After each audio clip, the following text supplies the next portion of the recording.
Back now at day number 2 of the Stech Invitational from West Allis Central. First match out, Damian Sturck. I do believe he just got a forfeit win over what was supposed to be a Nikolay wrestler and Caleb Reisowek. I don't know what happened there, but Damian went out and got his hand raised. In any event, he gets the win for the Red Raiders and advances with team points as well. So that helps out the Red Raiders' cause. The Red Raiders entering today's action were in first place with 145.5 points. Mukwonago was in second with 109. Germantown in third, 101. Nicolay in fourth with 92.5. And then Coleman, the top-ranked Division III team, in fifth with 87.5. Coach, the Red Raiders had 15 pins in that first day, and there's where their lead come. Pretty amazing start for the Red Raiders. That was the difference in points last night. When you get two points a pin, like you say, that racks up 30 points pretty fast. And interesting having lunch with some of the fans and parents this morning. My assessment of this team is I don't think it's a great team, but they do have a lot of spunk. They got a lot of fight, and we won a lot of matches yesterday in that third period just by keeping going. And that's how you get the pins, you know. Eventually you put people on defense, they're going to put those shoulders to the mat. And that's that impressed me. Impressed me that we got that kind of mentality. And they were excited last night. Kids were all pretty wound up. Yeah, you could see them. They weren't just kind of moving around through the field out there. They were moving with a purpose. They had a little bounce in their step, the smiles on their faces, and that's what, you know, wrestling, that's what high school athletics should be. You should enjoy it, you should have a good time with it, and the success really helps that. Well, this group hasn't had a lot of success, so it's not like something you get used to, you know.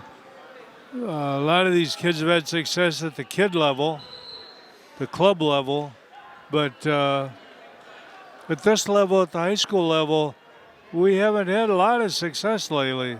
So coming down here and doing well is it's a feather in our cap. Right now, we have no more Red Raiders on the mat. We'll take a quick break. And once again, I got to thank one person immensely, Molly Fuller, for volunteering her weekend to do the camera work for us. We thank her very much. She's doing a great job. And she's kind of keeping us in line here and letting us know when the Red Raiders come out and are getting ready to go and exactly who they are. So thank you, Molly. We really appreciate it. And we'll be back with more Lincoln High School Red Raider Wrestling from West Allis. Another Red Raider getting ready to go. This is Tanner Bars. He's wrestling, as they say, unattached, which means the tournament directors had advised the coaches that if you had an extra wrestler or two, you may want to bring them along, and that will help fill out all the weight classes as best as they can. So there's a few teams that had some extra kids. Lincoln being one of them, they brought along Tanner Bars, and he's not wrestling and scoring points for the Lincoln High School varsity team, but he's still wrestling with a Red Raider step-in on him. And he's got Gavin Bailey of Janesville Craig. That's his opponent. Bars has lost on a pin in his first round and won on a fall in his second round. 195, this is the weight class. Now Gavin Bailey from Janesville Craig is wrestling for his team as they're entered at 195. It's a good deal, though, for Bars because, Coach, he gets some matches down here against varsity competition. Yeah, matches are matches, and in his case, he's pretty novice. Bailey so with a any takedown. matches you can get under your belt is kind of help you on down the road. He's a shirt-tail relation to one of our good wrestlers from years gone by, David Bars. When I first came here, he was one of our really good wrestlers. 1 point on the escape for Bars as he got that hand pinned out in front of him and then spun inside. It's 2-1, and we have some blood time stoppage now. Let's take this opportunity to thank some of these Rapids area businesses for supporting Lincoln High School Red Raider Wrestling. The Benitz family, Mortensen Brother Farms, Wind Supply of Wisconsin Rapids, Team Matthews Auto and Tire, Tritz Forest Products, The Beast Cage, Crockett Septic, Dan Verwink, George Hathaway, Hoffman Woodworking, Homestead Golf Course, Next Home Partners, Rich Nichols Construction, Roger Buzz Pascavas, The Tool Shed, and Wisconsin River Orthopedics. And we are cleaned up, ready to go. Back on their feet, score should be 2-1 in favor of Gavin Bailey. Bailey with the takedown, and then Bars with the escape. Back on their feet, neutral, first period. Excuse me, second period action.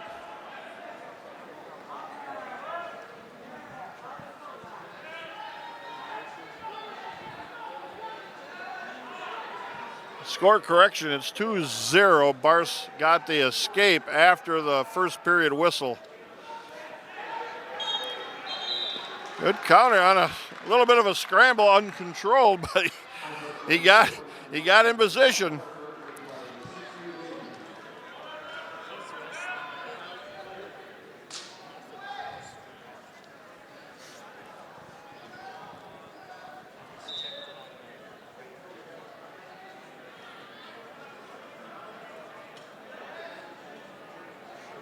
And now we're going to have Tanner Gormanson, the 220-pounder for the Red Raiders.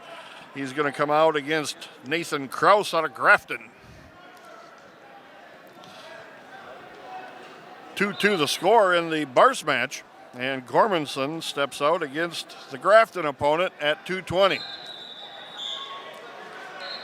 Again, another young Red Raider. Bars has got a deep half now on Gavin Bailey. And there he's gotten the pin. Good work by good for him. Tanner Bars gaining a pin.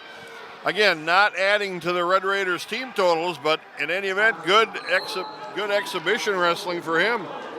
Now we'll swing you right on over. Thank you, Molly, to Tanner Gormanson. And his opponent, Nathan Kraus at Grafton, is in on a double. Takes Gormanson down and leads 2-0. No back points, says the official.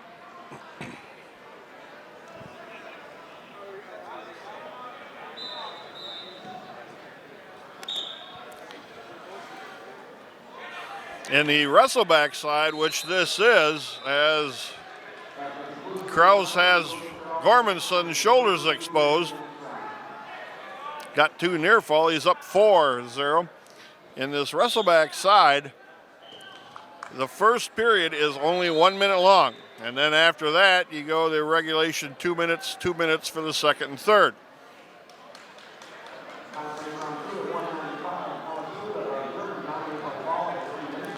They're both on their feet to start the second period.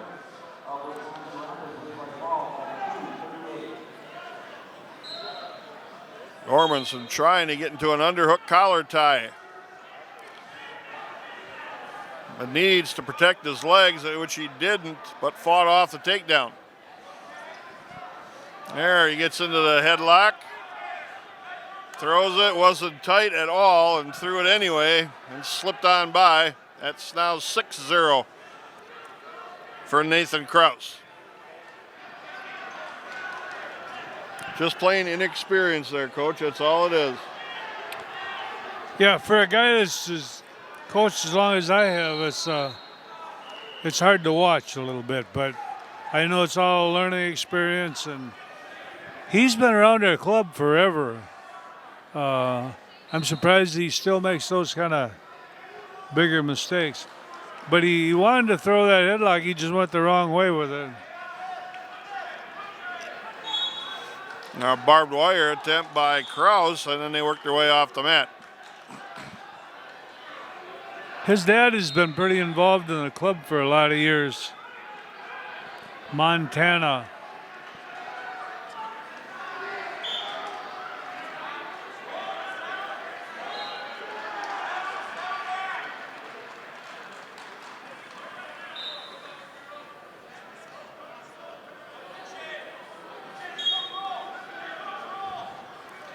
Bar's trying to turn inside, which he is able to somehow get a leg tied here.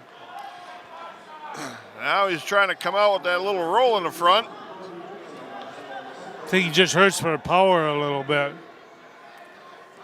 That is true.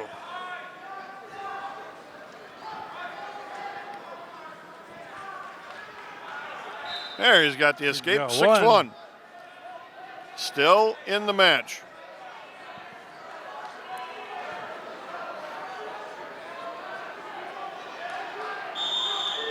And the 2 periods. They're going to go on their feet. Gormanson's choice.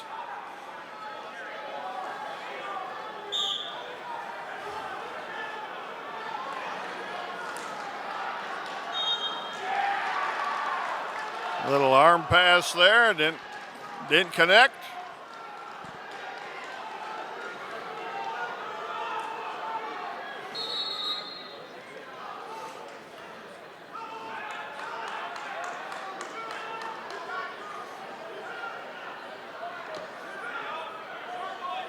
Single leg shot in by Kraus. Bar's trying to force down and away on the head. But he stopped that, and that allowed Kraus to get into a double and take him back down to the mat. It's 8-1 right now. Nathan Kraus.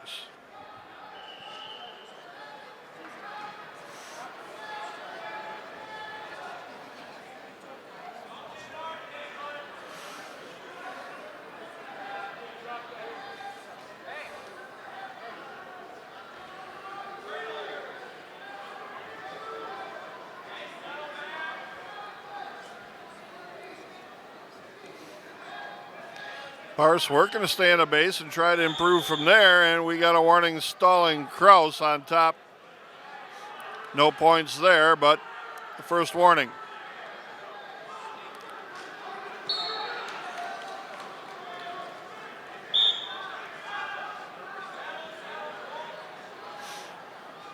He gets into a roll position. He just can't quite finish it. And there was the lack of power. That was classic right there. I think it is.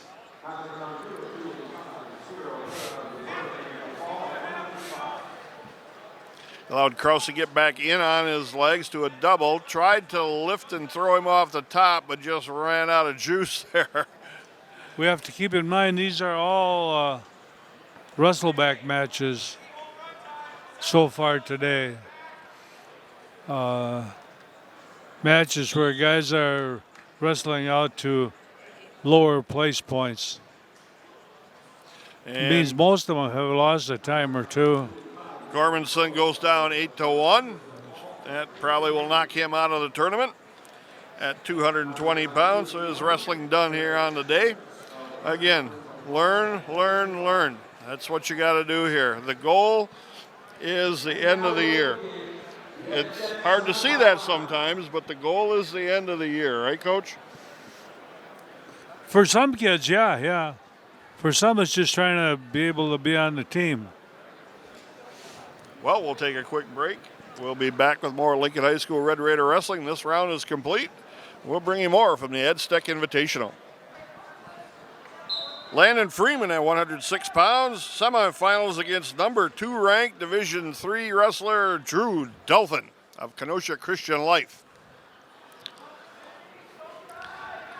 Tough task for the young Red Raider at 106.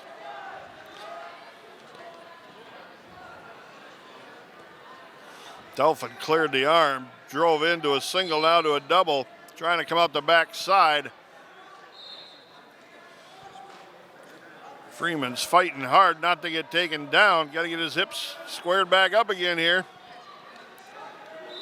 Off the mat, no control. On the far side down there, you have Aiden Armagast against McWanago's female wrestler, Josephine Stokowski. And Armagast has a takedown early. This is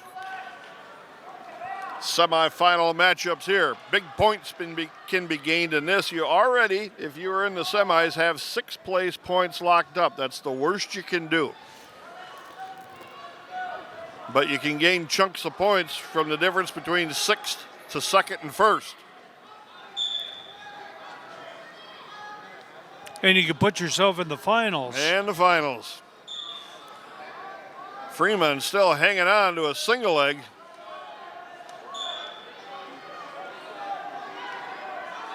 He's a scrappy bugger. And the scoreboard has it 2-0 Freeman. Stalemate. Oh, I didn't ever see him give I the didn't see the takedown either.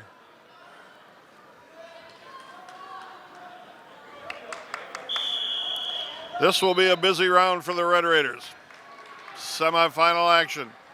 Oh, nice work. We got another Red Raider out. That's Preston Spray at 120 pounds against Pace Morrell and Nicolay. And Spray has got Morrell on his back.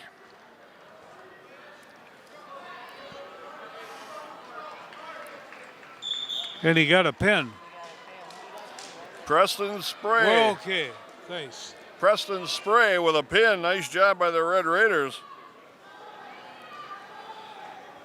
And he advances to the championship at 120 pounds. Well, there we go. We picked up a couple more points, There we too. go. Yep.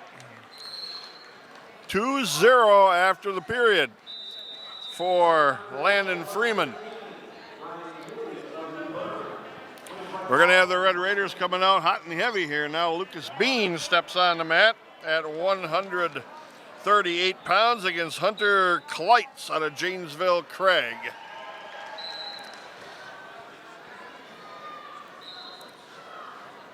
Hard switch by Aiden Armagast down there in a very far mat. He's ahead 8-2 in the second period. 10-2 now. And looking to score near fall. On their feet, second period action, 20 seconds gone. Landon Freeman in on a single leg shot.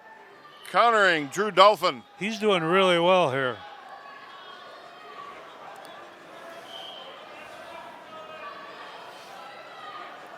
Still hanging on to that single.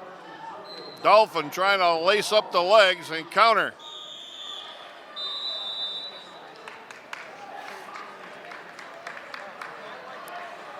Stalemate, says the official. Aiden Armagast putting on a clinic down there. Now, Dolphin got the takedown and tied the match. And he's got a half on her wrist and is being physical with it. Lucas Bean is behind 2-0 on a takedown with a minute left first period.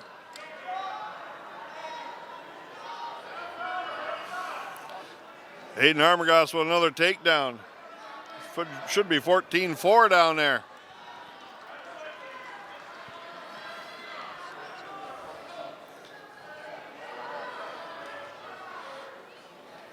And Bean is, Aiden Armagast playing a takedown game. Now he shot in again, got it elevated to a double.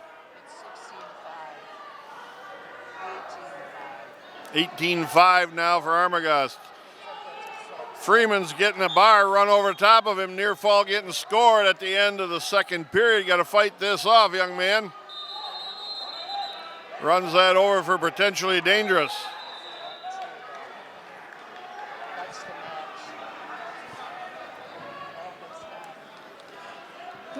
This kid's coming back on him pretty hard now. Yep, 4-2. Drew Dolphin ahead of Landon Freeman. Lucas Bean has blood time, so they have stopped that match for right now.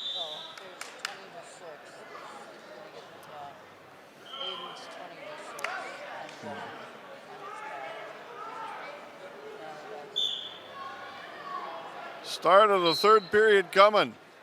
in the Freeman match. And they're going on their feet. Aiden Arbogast continuing, trying to look for a cradle here. Trying to turn one more time, and that's about what he's going to need. Needs 1 point in the match to get a tech fall.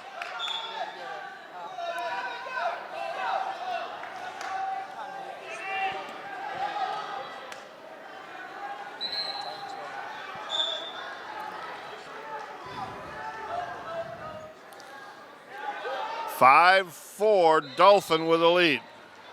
Excuse me, 5-2 Dolphin with a lead. And he shoots in again. Freeman trying to counter. Dolphin locked up on a single.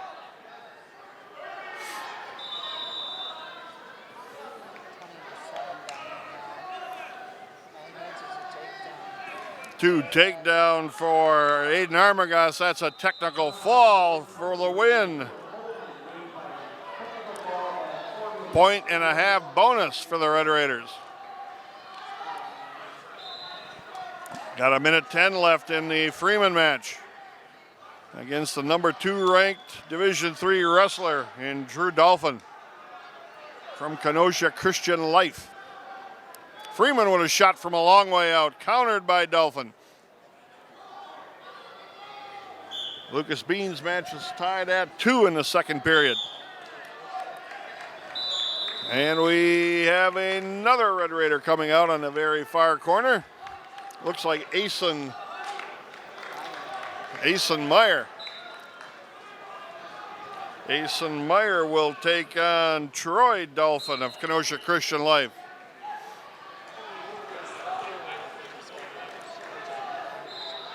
Bean goes behind now 4-2 with 1 minute left, second period.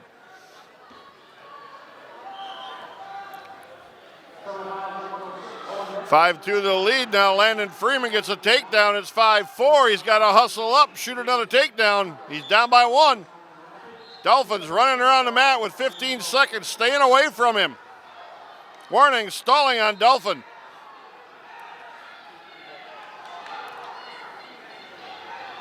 He's just backing up and running away.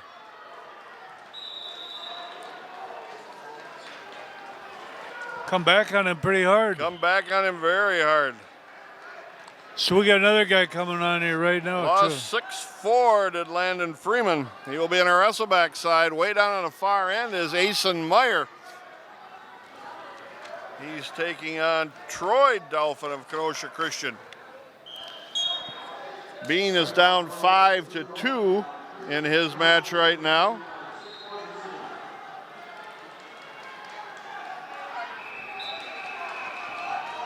And we have another Red Raider. This is Carter Freeman against Ryan Mikulski at Germantown. Freeman with a takedown instantly.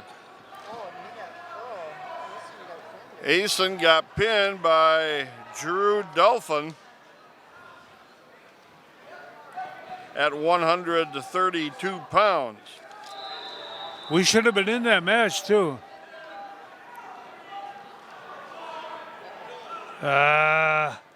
Keep wrestling here. There you go. Attaboy, Carter Freeman. Another Red Raider down on the far end. Molly, can you tell us who that is? Way on the far end, same mat. Ben Weidman, maybe? Ben Weidman at 152 against Ben Ott of Nicolay. This will be a dandy match. Lucas Bean with starting the third period down 5-3 and a caution on his opponent. Improper starting position. Carter Freeman is wrestling Ryan Mikulski. And he gets some near fall points. He's up 4-1.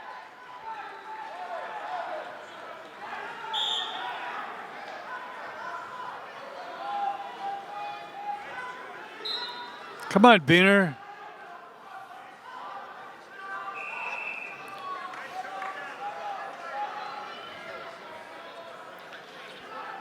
Bean fighting to get back to his feet. It's 5-4 now. Bean trails, 1:20 left. Carter Freeman, 7-1 with a lead on a takedown. 0-0, Ben Weidman and Ott.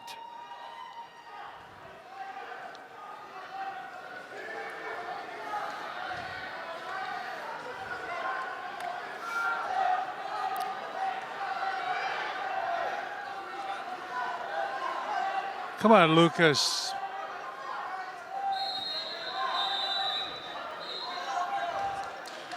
Lucas Bean trying to get to a double, which he done. Takedown, he's got the lead, 6-4 with 45 seconds left. Still 0-0 in the Weidman-Ott match. Carter Freeman up 7-1, starting the third, I do believe.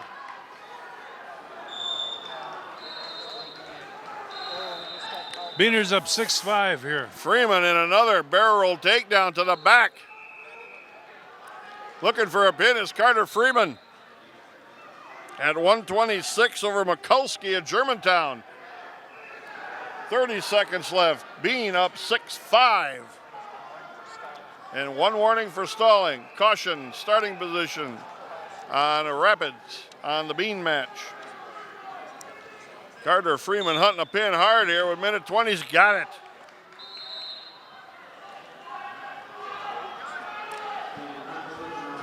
Now he's way down on the far end of the match. You got 0-0, and Bean got reversed.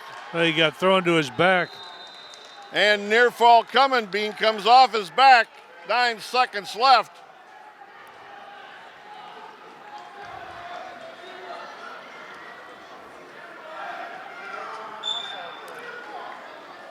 Now we're going to check the score. The scoreboard is behind. It's 7-7, and I do believe Bean is going to end up being behind and losing the match. Another Red Raider out on the mat.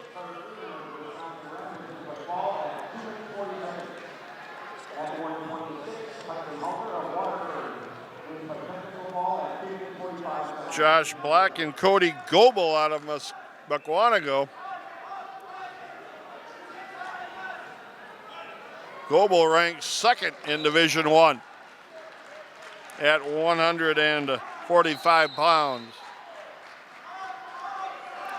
9-7, Lucas Bean goes down to Hunter Kleitz. Tough, wild match there for Bean. He got tossed to his back. Late. And a reversal, yeah. Weidman is 0-0. I do believe it should be 1-0 Weidman. Looking for a takedown is Weidman. Very stretched out loose whizzer by his opponent, Benitz Nicolay.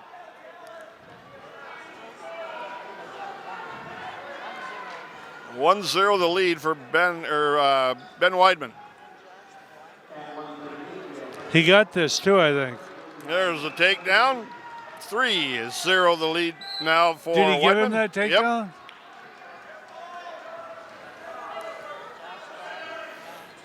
Josh Black down 2-0 at 145. And Black has been cradled and put to his back. Again, Goebel, the number 2 ranked wrestler at 145 in the state.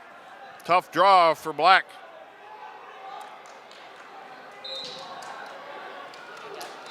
I think he just got pinned.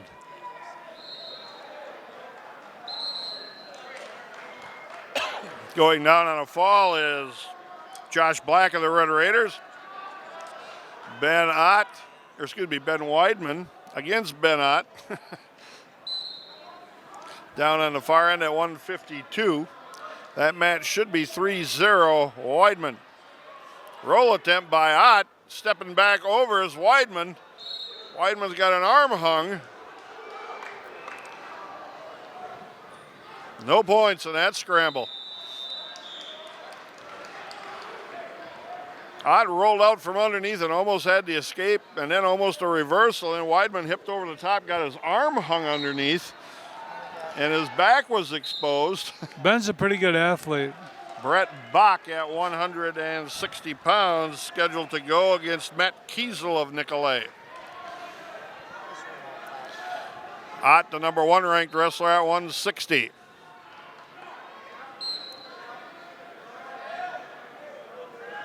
Kiesel ranked 9th at 160.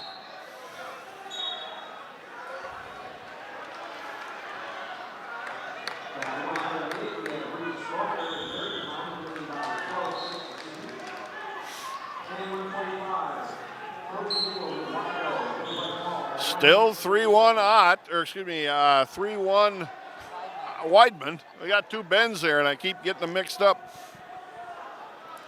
We're the one with the red uniform That's on. right.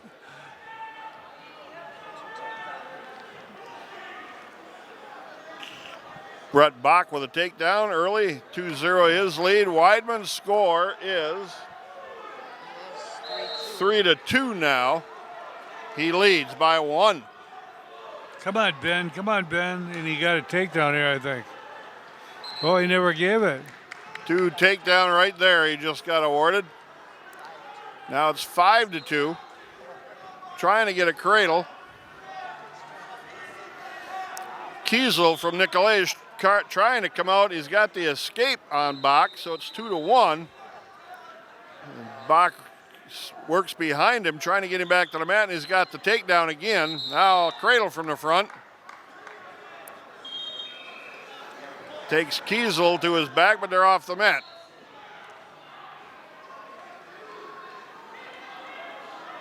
Again, like you said, Coach, this is a tough round of wrestling. You're in the top 4 right now as far as wrestlers in the championship side. We're going to be favored some, and we're not going to be favored in some. Well, it's a little tougher wrestling. Oh, look at here. Ben Weidman's with a half on her wrist. Now he runs him over and runs over the referee as well. Weidman looking for a pin down on the far end. 3 seconds, 2, 1. And Ott comes out. And he gets the reversal, I do believe, at the end. I don't think he scored it. Anyway, Ben Weidman with a win over Ben Ott of Nicolay. That was a big match. At 152 pounds. We'll slide you over to the Brett Bach match now at 160. Bach is wrestling Matt Kiesel of Nicolay. 8-2 Bach with a lead. Oh, Weidman won. His final score was 8-2. Bach 4-1, starting the second period. So we got one more guy in the finals. Yeah, Weidman. Bach to his feet now, working on hand control. Almost cleared the hips. Kiesel shoots right back in on a single, trying to get a double. He's got some really strong hips. Yeah, he's pretty powerful. People get in there, but they don't usually score. Oh, nice little Russian arm tie to an inside leg knee pick. 6-1 Bach with the lead now. Yeah, you can see he's got quite a bit of power. But he's wrestled a lot of Greco. He wrestles pretty straight-legged. And they're going to give Kiesel a free ride back to his feet. Kiesel shoots right in again. No, Bach forces the legs back. Again, the hip and leg power, thigh power of Bach just a little bit more than Kiesel can keep sucked in with his 2 arms.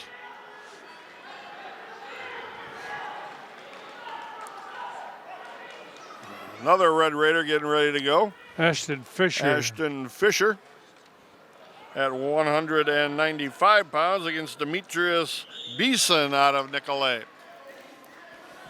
This is kind of at least half of the matches are Rapids Nicolay, kind of a dual meet going on here.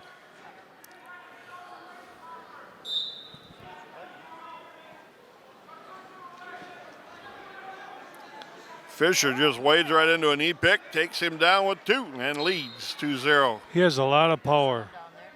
And we got someone way down on the far end.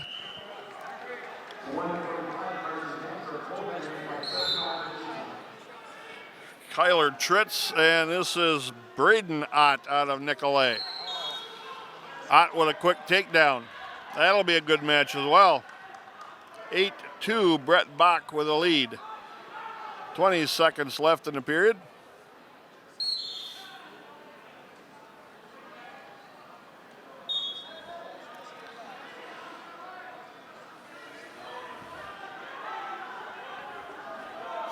When you get so many guys into the semifinals, it's a lot of action, and they come out on all the mats. So it's a little tough to keep up with. We're trying to give you as many matches as we can, but odd 8-2 after 2 periods, his lead. Ashton Fisher with another takedown should lead 4-1. And I think some back points here too. 3 near falls signaled by the referee. Hasn't awarded them yet, but they're going to be coming. Off the mat, 3 near falls, probably about 7-1 right now, as we cannot see either one of the scoreboards. 2 takedown Bach. He leads, should be 8-2. 10-2 now, the board updated. Tritz still trails 2-0. Ashton Fisher's up 9-2.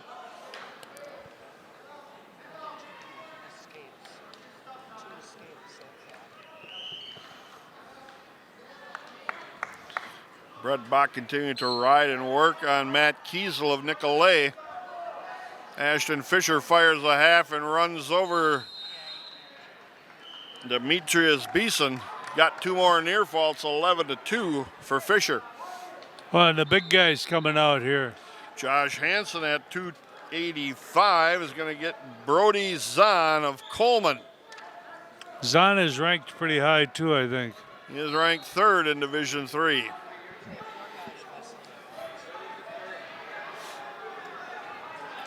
This will be a big test for the Red Raider heavyweight. He only wrestles one style. So either you got to be really good at that style or you're easy to scout that way. Bach still up 10-2, continue to ride Kiesel. Tritz trails. Now he got to lift it and put to his back. Tritz trails. He's going to be down at least 5-0.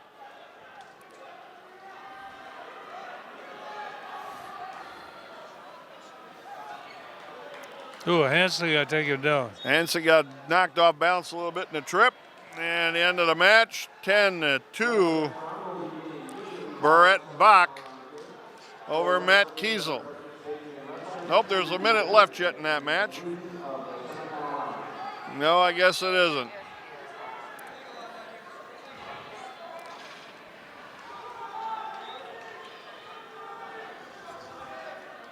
Brett Bach the win, 10-2 at 160. And Kyler Tritz is down 5-0 to Braden Ott.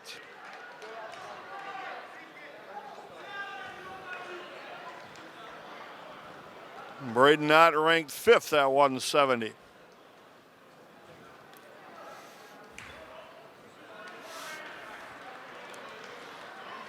Josh Hansen at heavyweight down to still 2-0, working on a base. 7 seconds left first period. And Ashton Fisher is 13-2. He's leading his opponent, Beeson, out of Nicolay. End of the period in a Tritz-Ott match. Ott's choice. He's going down. Tritz will be on top, trying to turn and ride. A little bit of blood time in the Ashton Fisher match. Hansen on top to start the second.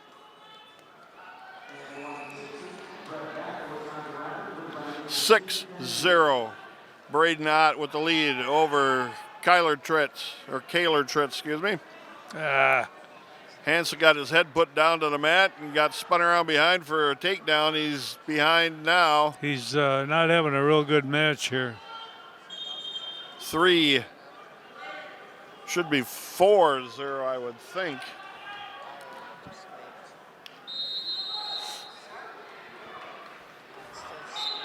Says 3-0 on the scoreboard.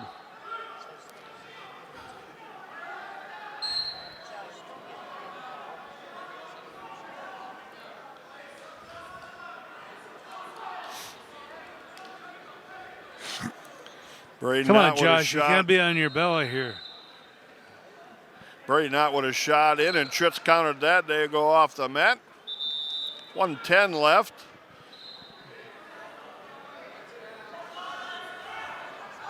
And this is semifinal wrestling action here. The winners go in the championship, losers go on the Wrestleback side.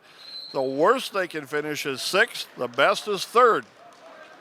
Ashton Fisher with an escape on Demetrius Beeson at 195.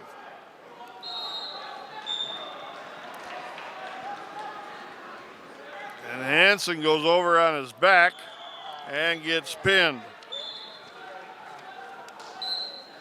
He's got to be on his feet. He can't wrestle on the mat. So the heavyweight Hansen goes down to a really good heavyweight out of Coleman. And it just did not have a good match. It just didn't look right all from the start. Zidane was just better than him. Yep. Fisher getting near fall. There Demetrius Beeson. And that Fisher just won this. Should be a tech fall here at 195. Fisher in the finals. Well, he's a specimen, isn't he? He's put together, he sure is. 19-2 was the final score. Kaylor Tritz against Brady Knott. Still wrestling, got a second left in the match.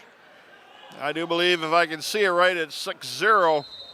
And that's the end of the match. Brady Knott goes on to win for Nicolay over Kaylor Tritz. So I think we got through that round somehow with 3-4 wrestlers on the mat at the same time. Again, we apologize a little bit because we don't have a multi-camera setup here, so we couldn't see everybody, but we tried to keep you updated as best we could. Tough round for the Red Raiders a little bit. They won some, they Not lost really. some. I think it was better than we probably it could have been. Joyce, what did we put into the semis? Into the finals? The finals. I think about 5.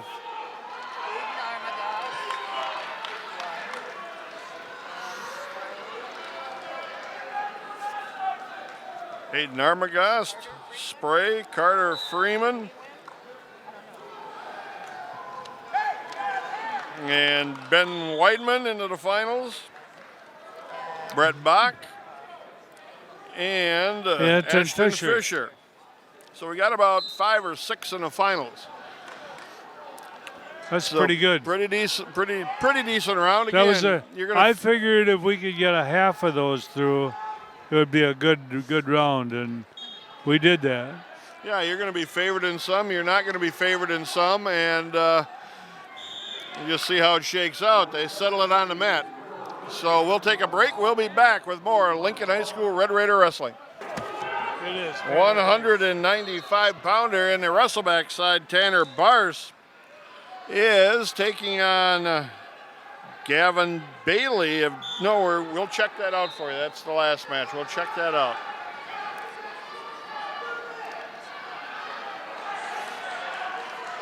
Got to fight this single leg off. Nicholas Shaw from Waterford is his opponent. What place is this for, Scott? This is in a Wrestleback round yet, so we gotta advance a few more spots yet.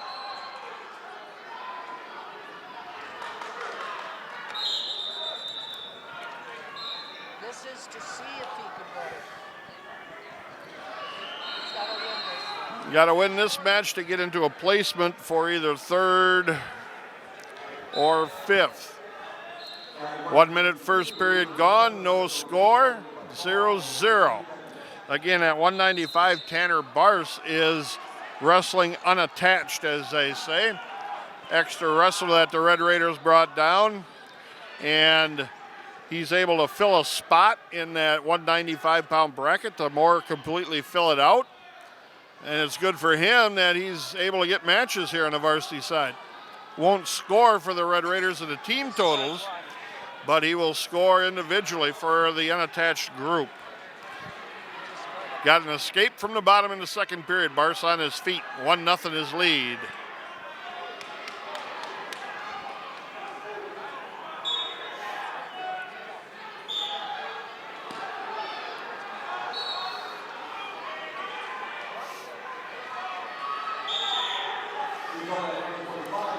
Shot but countered with a front chin lock. Around the corner they go. Off the mat. Warning, stalling, fleeing the mat, Bars. I'm not quite so sure about that call, but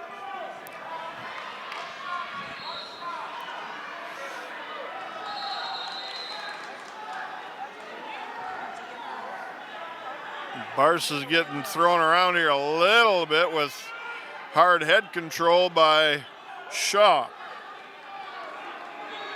And he spins behind, gets takedown. Now Shaw with a lead, 2-1.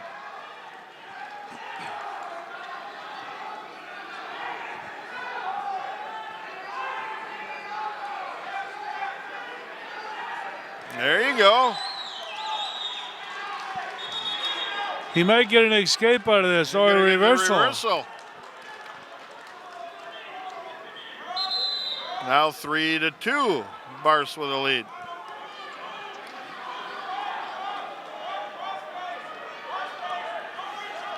We'll see what he can do on top. I think he's better on top than he is on the bottom. He rides pretty well, and he's got that power half he likes to use. Ankle pick, trying to flatten the hips down to Shaw, which he has done. Probably needs to start getting off the hips a little bit. And the end of the period. See whose choice it is. Shaw's choice, I do believe. He picked both on their feet. 3-2 Bars.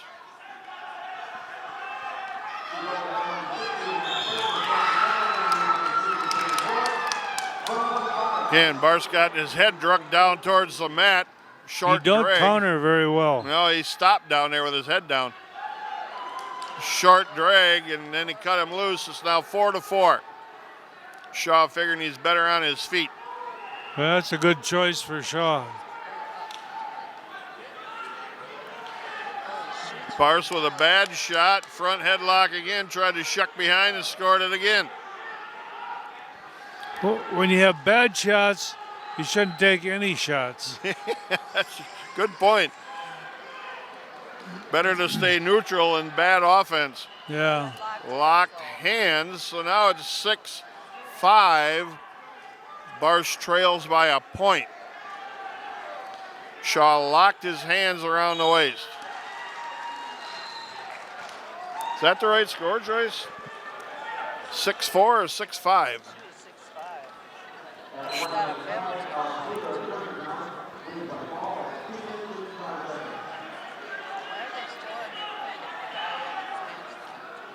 Yeah, I'm not sure about that either. Now they got it 6-6. It's just updated.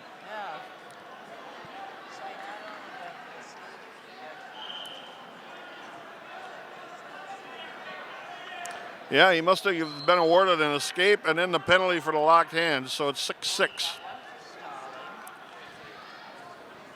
So we'll see where we're at here. We're tied with under a minute left.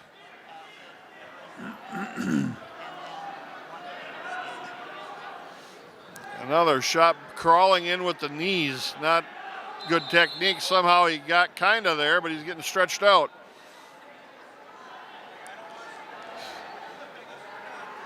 Man, off the mat they work. It would have ended up good. I think he would have got that if they didn't go out of bounds.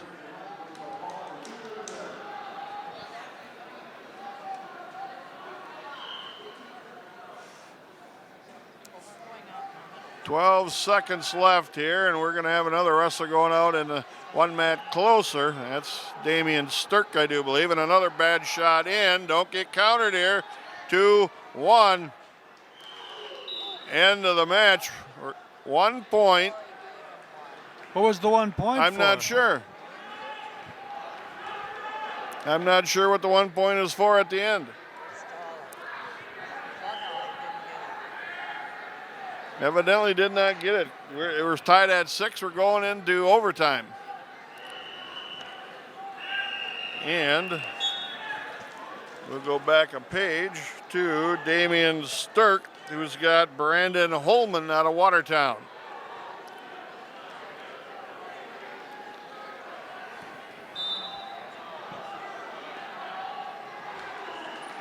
And there's a takedown in overtime by Nicholas Shaw. 8-6 in overtime. Tanner Barsk goes down. He's done wrestling in the tournament.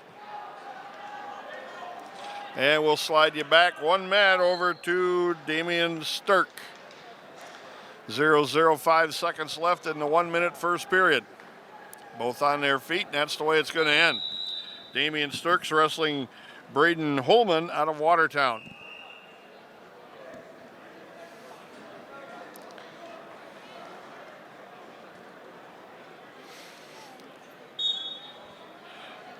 Holman takes the down position. Sturck is going to try to cover and ride and turn.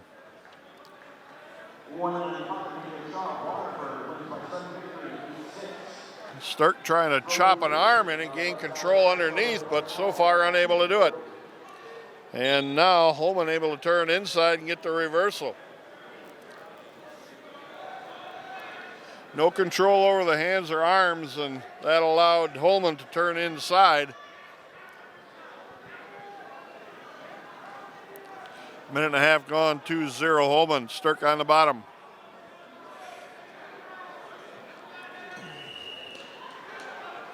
And an arm baseball across the back by Holman.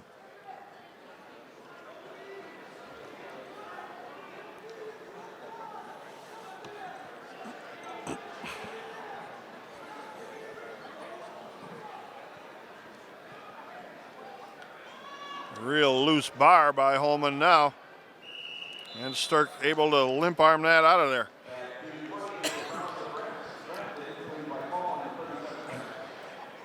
Still 2-0, 56 seconds left, second period. Sturck trails.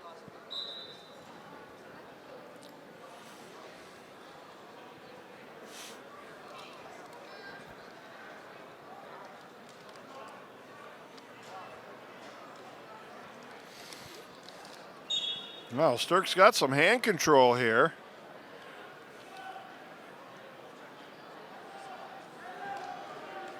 Holman picks an ankle, drives him forward and down, and Sturck's got to rebuild a base. Close to the edge of the circle. 25 seconds left, and they're off. Again, this is a Wrestleback side match. Needs to win this match to get into placement matches.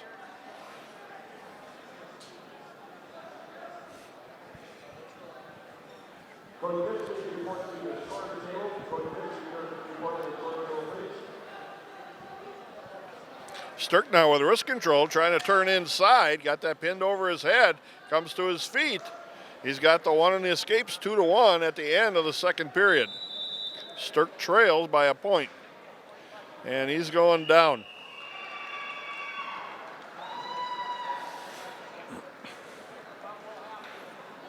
Coach, he's proven he can get out one time, so hopefully he understands that in his mind and can prove that he can do it again. This is probably his best position right now. At least he has a chance to score. He's got to build a base. You can't be wrestling on your belly.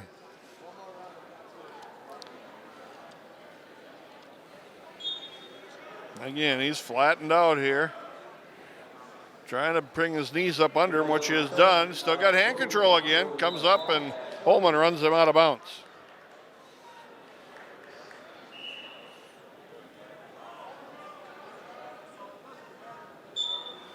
.131 left. Again, just balls up, pulls his elbows in, and goes right to his chin.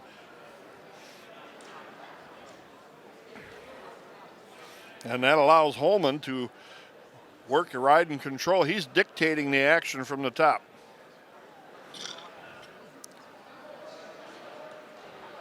Sturck trying to get some hand control. Now gets his head down by his knee, and that allows Holman to lock up a cradle.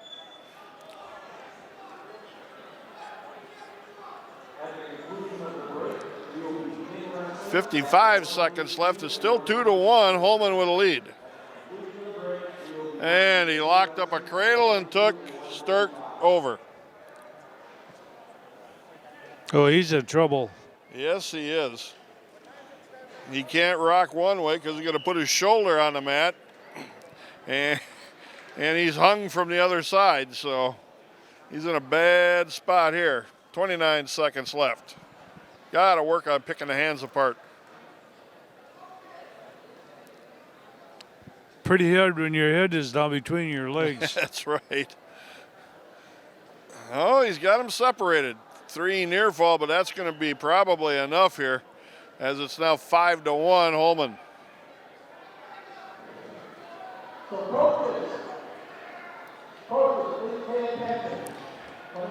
And there is the end of the match, 5-1. Damian Sturck knocked out of the tournament at 182 pounds. Tough loss for the Red Raider there. And we'll be back with more of the Ed Stech Invitational from West Allis when we return.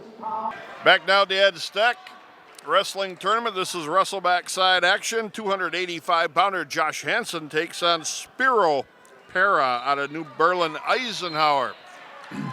All of a sudden, the score is closed up here a little bit. Yes, It's going to be a little squeaky here the rest of this tournament. And winning a couple of these Wrestlebacks are going to be critical for us. Red Raiders lead 222.5 to Mukwanago's 214. Germantown 146, Coleman 134, Nicolay 124.5, New Berlin 118.5, and Waterford 102. And Landon Freeman, I think, has stepped on the mat too. Freeman's opponent is Nicolay's Ryland Smith. Freshman came in at 9-1. Hansen, double overhooks, looking to throw. Wading in, backing up his opponent in Piro. Landon Freeman with a takedown early. Leads 2-0. Hansen with a takedown at the end of the first period. 2-0 the Red Raider in both spots. These 1 minute first periods changes the match quite a bit. Yes, it does. Freeman gave Ryland Smith and Nicolay the free ride to his feet. He leads 2-1, 20 seconds left first period. Remember, first period's here, 1 minute. Hansen chops the wrist.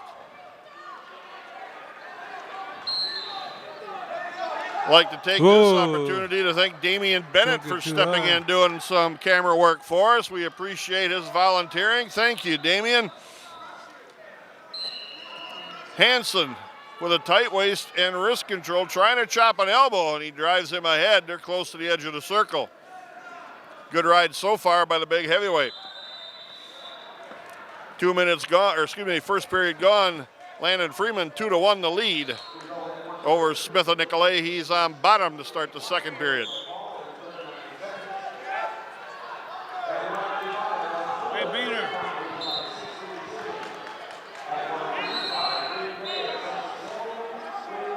Off the mat they work. 1 minute, 12 seconds left. Second period. Hansen 2-0.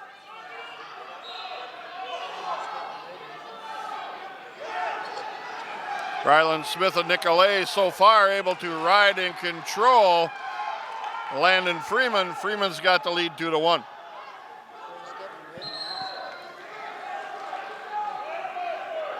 Hansen looking for a chin drop here. Got some near fall coming. Now I got to put some weight on those shoulders. This is pretty flat right here. It's a pin. Pin for Josh Hansen at 220. Excuse me, at 285. Now we slide you over to the Freeman match down in the corner. Is that 2-1? Yeah, It should be 2-1. And Freeman had caught Smith got a pin. and put him to his back. And Freeman gets a pin. That's a big pin. Yes, That was a it close was. match. Extra team points. Both matches. Heavyweight and the little guys.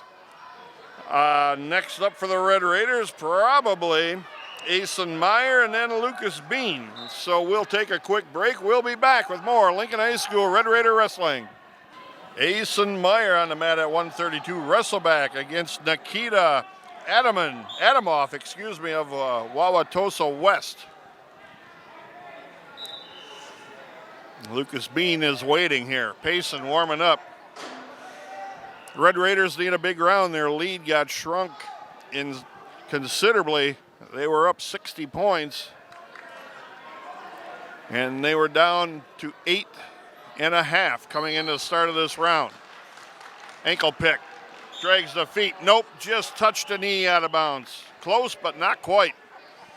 Good setup, good work by Asen Meyer. Again, you win this match, you're in a match for third. You lose, you're in a match for fifth and sixth.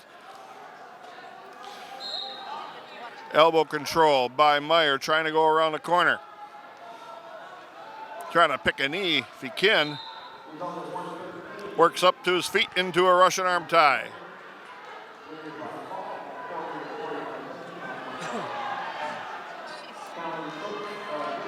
End of the first period coming. That's time. It ran out before the takedown attempt. 0-0 after the 1 minute first period doesn't give you a chance to make any mistakes at all.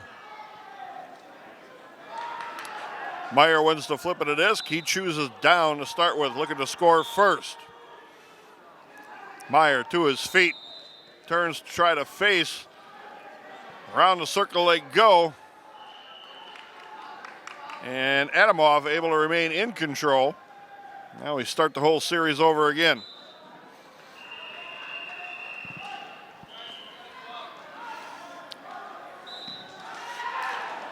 I guess fortunately for the Red Raiders, if you want to look at it from the glass half full side of things, the Red Raiders meet McWanago a few times in these coming rounds.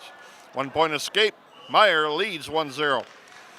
So you have a chance to knock down some of your closest opponents. Elbow control by Meyer. Now he works to that 2-on-1 wrist ride. Kind of a Russian tie-up.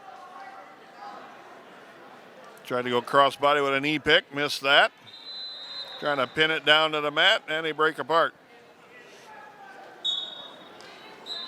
Meyer 1-0 for the Red Raiders, the lead.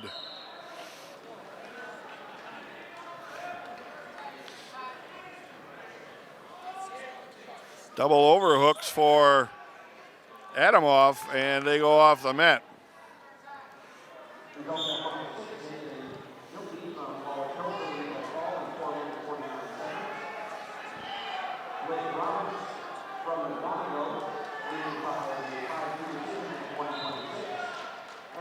Adamoff with a shot and a counter by Meyer. He lifts. They take off the mat.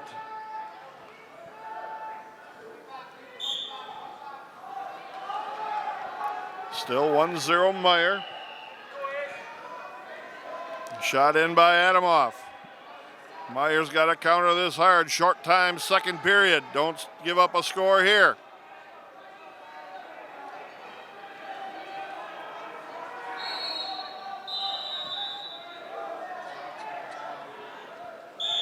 End of period number 2.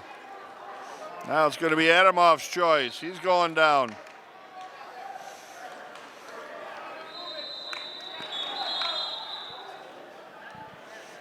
Meyer will try to ride and turn.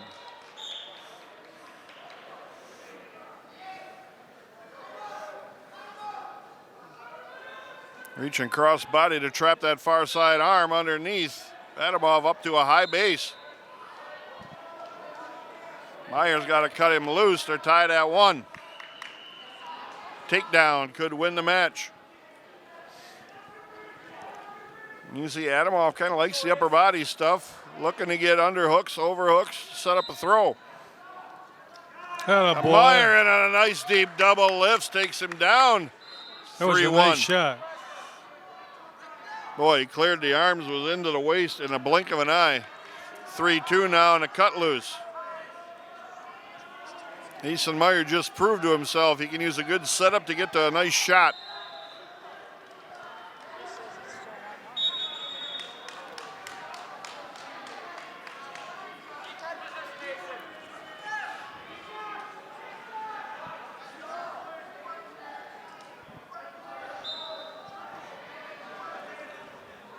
Meyer gonna duck under, nice shot, headlock attempt, throw, but he got taken to his back. Now he's got to get chest down if he can, but that headlock is tight. He was almost out of there too.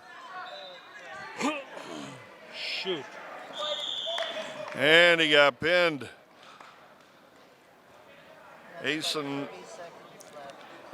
Meyer goes into the match for 5th and 6th. After he was ahead, got tossed. You can see Adamov looking for the throws all the while. Yeah, really. We shouldn't have got caught in that. We had a lead. And now you got to switch to Lucas Bean against Jacob Wazinski. Now, here's a rematch. Bean pinned Wazinski in the big upset of the tournament so far. Wazinski was ranked. I will check it out here. He was ranked 5th in the state coming into the tournament. Bean upset him and pinned him. Rematch. And he was a high seed too, like maybe a first seed. So we'll see who learned more in that first go-around. Well, he had a big lead on Biener the first match. And shot in by Wazinski. Bean counters. He's really physical, and he likes to go upper body.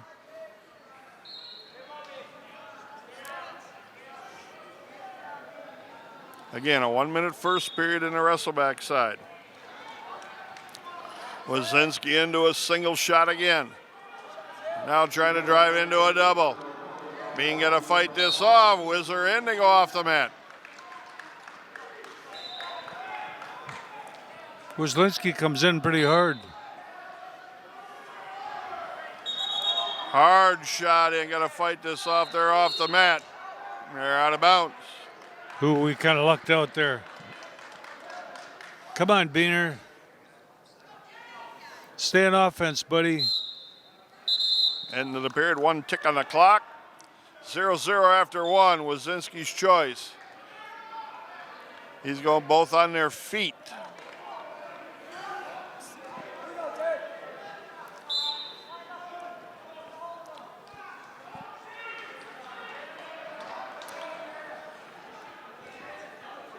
You don't want to chase him in there once he starts backing up,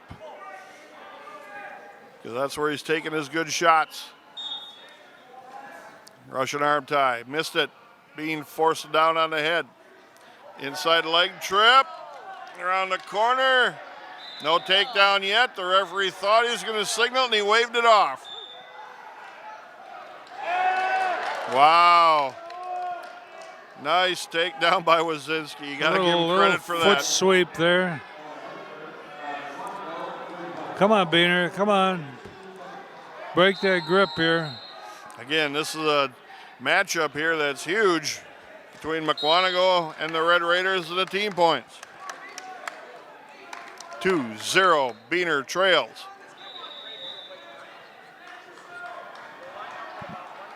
Unsportsmanlike again on McWanago.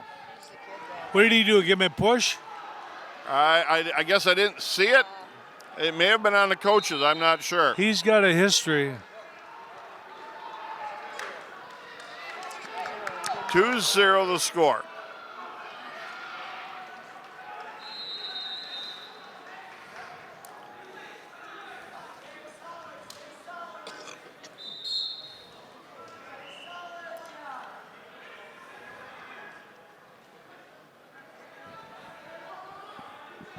Wazinski got a legs right in loosely, but now working cross body on a power half. Now going for a 3/4 Nelson.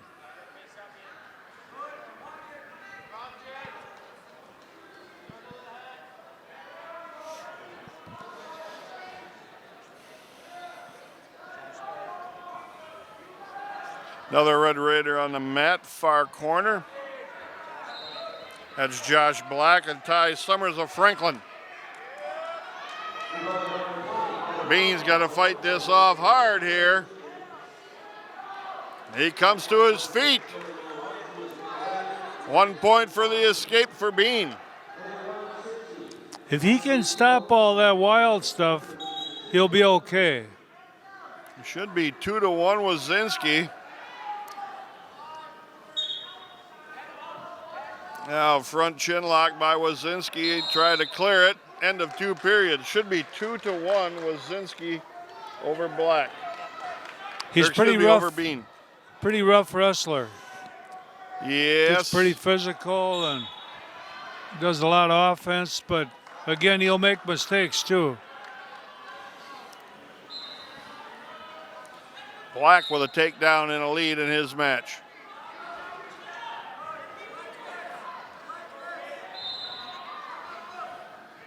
Bean's got a chance to tie this up from the bottom if he can get the escape. Oh, he shouldn't have reached back there. Come on, Beaner. Don't go, Beaner. There he's grabbing the chin and trying to snatch Grabbed him his over. whole face.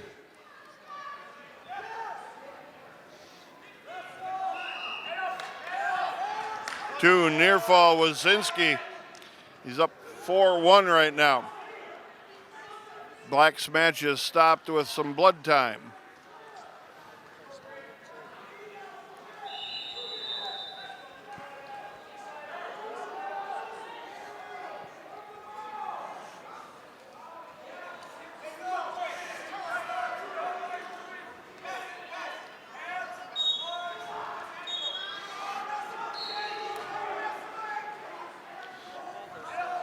Being on the move now underneath. Wazinski able to catch up with him, regain control. He'll sit and hang here at the edge of the mat. Burn off clock, off the mat, they're out.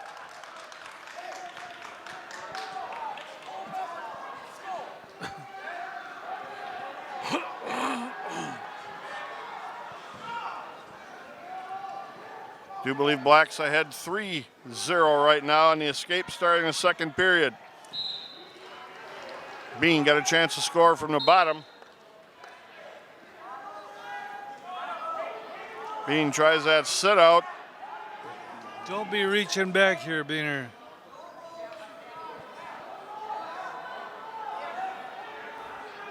Bean's got his arm trapped underneath him.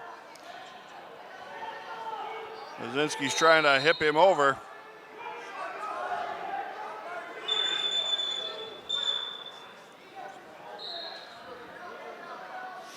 Josh Black still with a 3-0 lead. They're on their feet. His opponent, Ty Summers of Franklin. Cradled by Wazinski now. Bean fought back, now gets turned. End of the period, no score awarded there. But Wazinski got a win back there. Red Raiders gained in the team points, so they got the pin on the upset win.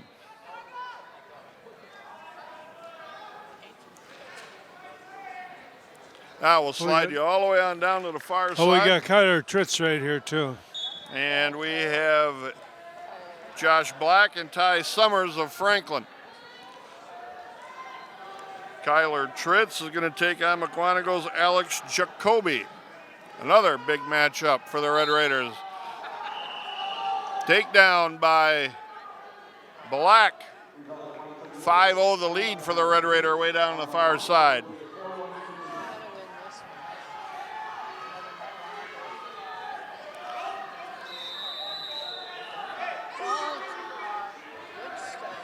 Tritz trying to get into a barrel roll takedown attempt, but so far he's been stopped.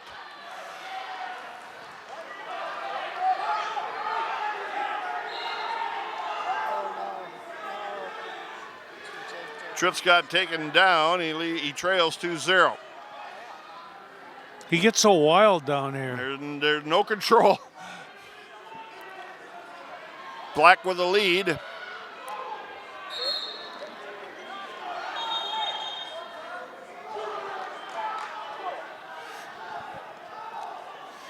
Black still riding on top, got a wrist tied up, got a big tight waist. Tritz trails 2-0, is on the bottom. The end of the first period coming.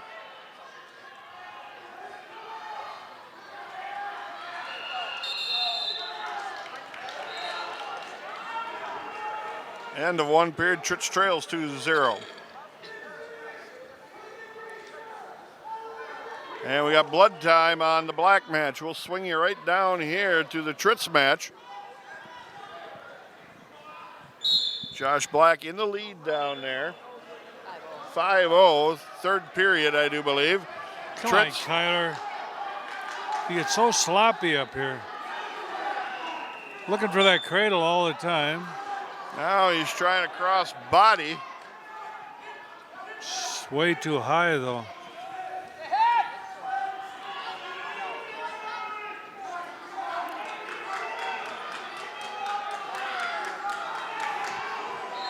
What a scramble we got going on here. Tritz could be in deep trouble if he gets his shoulders stacked up. We call a stalemate, and that probably helped us. We were fortunate.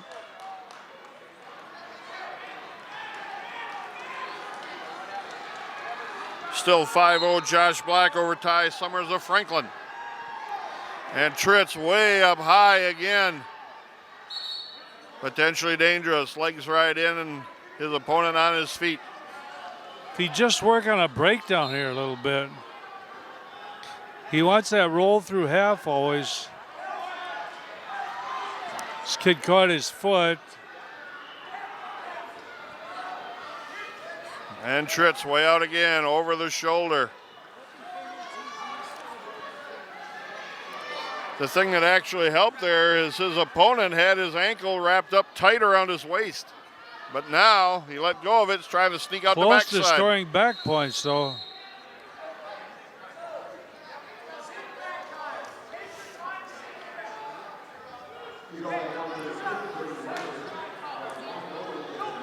Jacoby trying to sneak out the backside and turns inside, gets the reversal. Tritz trails 4-0.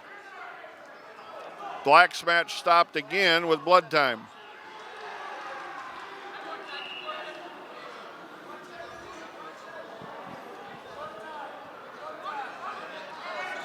Short time to second period. Wrist and bar tie up in a ride by Jacoby. On Tritz, he's trying to tip him again, and he does.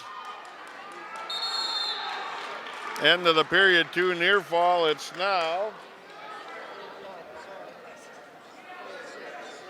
Should be 6-0 now at the end of 2 periods. He's got to control his body a little bit. Lets it go. Josh Black gets the win down there on the far side at 145 pounds. He'll be in a match for third place. Come on, Kyler. 6-0, Stay Kyler in position Tritz. here a little bit. Jacoby puts him into a front headlock.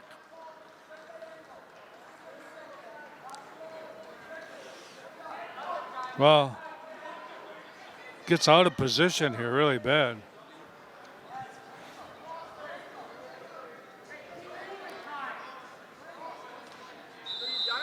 Stalemate.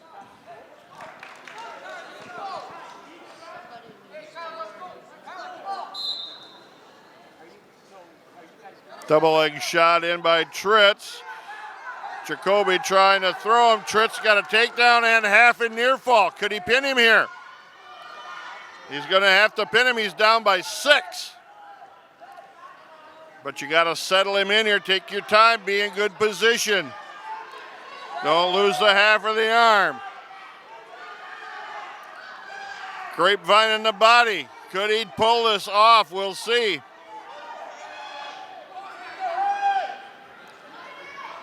Jacoby fighting Get from big the up here, bottom Kyler. Get your hand. Oh, he came from behind. He got a pin. Wow. Wow. Well, he's a wild one. Wild, uncontrolled, and somehow he came out on top. Well, not much defense here. It's all offense. The thing of it is, did he learn that he pinned a kid, or did he learn It that don't he matter. was uncontrolled We won the and match. lost? Wow, what a match. Come back, got big points against the closest And Josh opponent. Black got a win, huh? Yeah, Josh Black came out with a win down there against the Franklin wrestler. So right now we got no action going on. We'll take a break. We'll be back Well, that with was more pretty of the big Edge here Stech. with McGuanago right here, right in front of us with Kyler. Back now to placement matches. This is a championship round. 195 pounders. Ashton Fisher, your Red Raider, against Mukwonago's Dane Krimpelbein.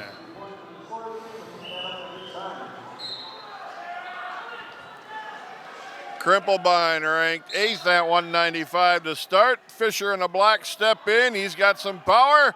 Lifts with a double. Takes Krimpelbein down. Leads 2-0. Yeah. He stayed after that, too.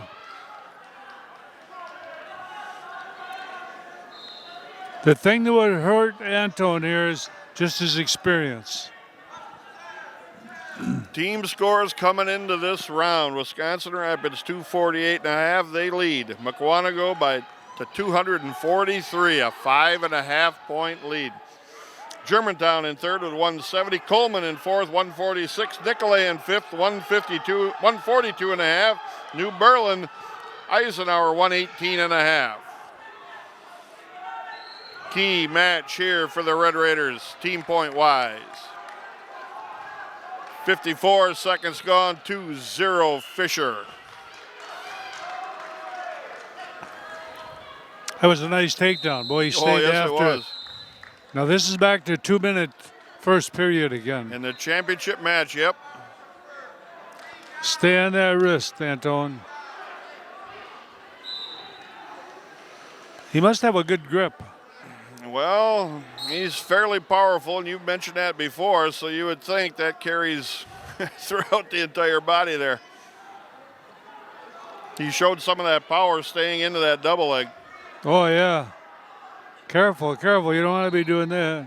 Get underneath this near side arm, Ashton. Ooh. Come close to get called for a full Nelson there. He's a bugger with that half.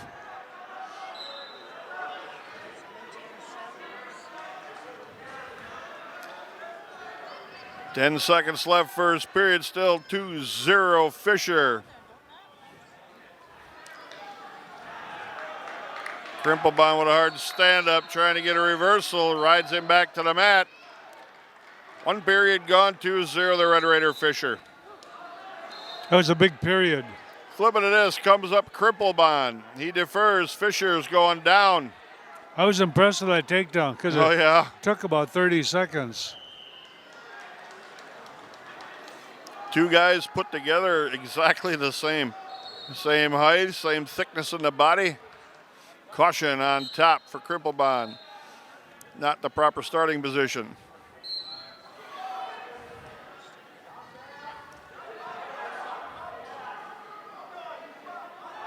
Come on, you got to move up in that ankle. Come on, you got to move up in that ankle, ref. Warning, stalling Krimpelbein, riding the ankle. It should have been called even before that. You get 5 seconds, correct? Yeah. Unless you're making some progress.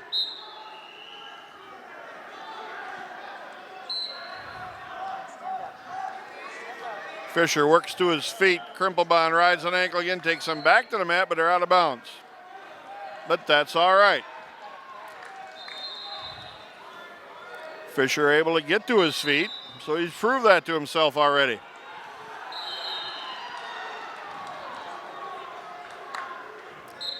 It'd be tough to hold down. It would be key that he gets that 1 point here at least. To his feet, escape. Fisher 3-0, 130 left, second period.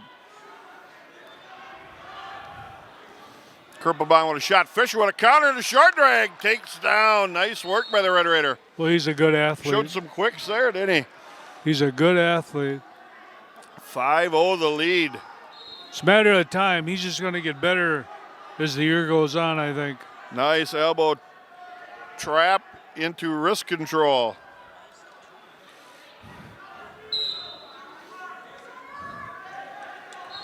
We got to tell the people at home we changed uniforms. We're not red now. We're in the black with the Rapids across the back. Warning, stalling Fisher. Covering the hips, riding with the wrist control, and that was it. No advancement.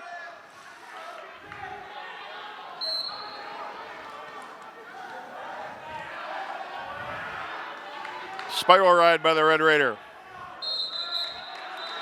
Crimplebond again, the same as Fisher, pretty powerful underneath. Hard to get off a base.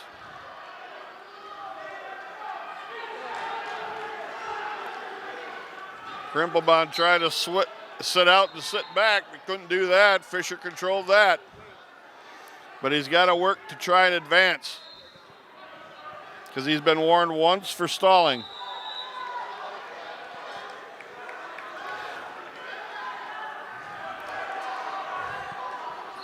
Short time, second warning right there, 1 point, Crimplebond. 5-1 now the lead. Now, I'm not sure that's a call that had to be made. What are you supposed to do? Let him go? 10 seconds left, second period. Fisher trying to chop an arm, now works underhand cross body. We can get through this period, we'll be okay. End of the period, 5-1, Fisher leads. Crimplebond's choice. They're gonna go down. I think they're gonna cut him loose. Now they're gonna cut him loose, give him the free ride back to his feet. 5-2 the score will be.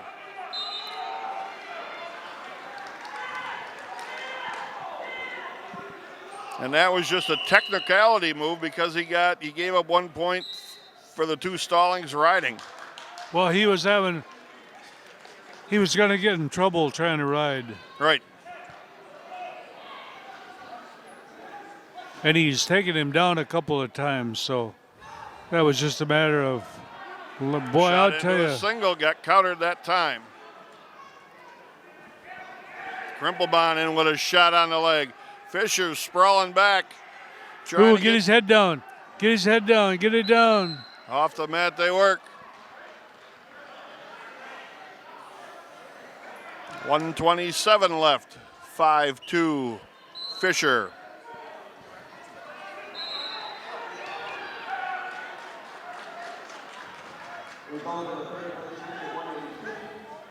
Get your elbow down, Elliott, or Ashton, excuse me.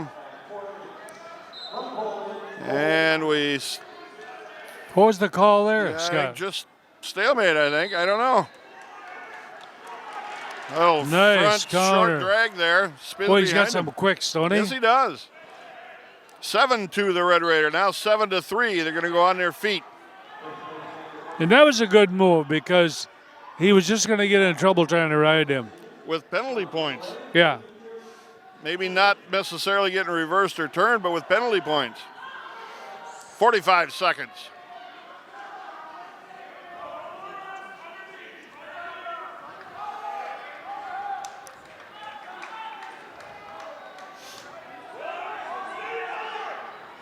Crimplebond not really able to mount any offense here.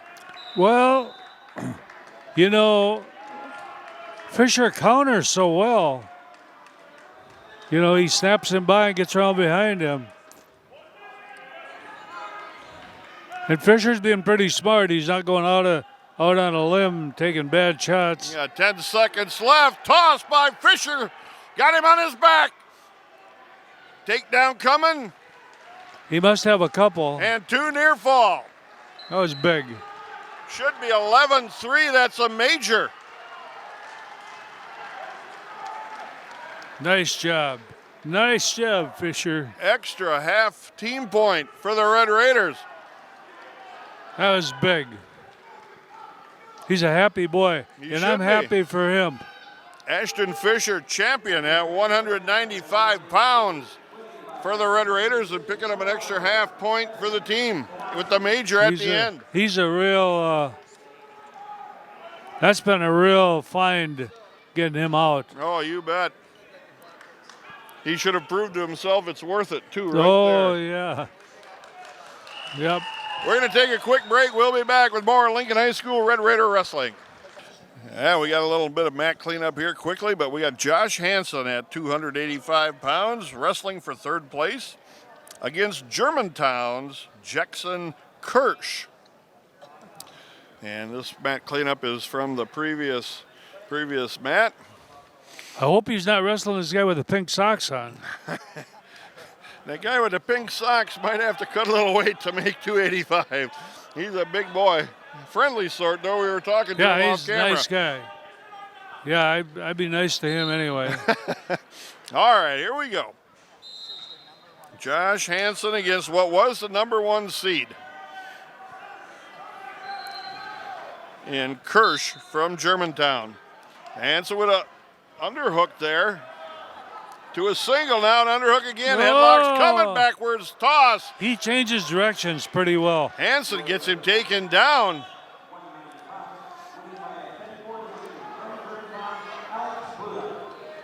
Wow, that's nice work by the Red Raider.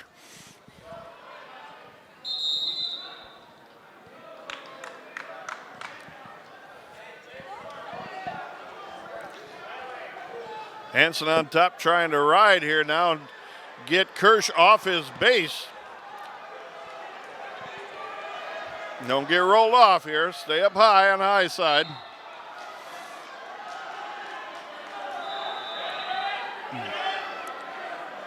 Underhooks, takes him back to the mat, gets some weight on him. In the 1 period, 2-0, the Red Raider, Hansen. Hansen's choice, he defers. Kirsch's choice. He's going on top. Now Hansen's got a move on the bottom. He's got a pretty good first move. It's just after that it's not good.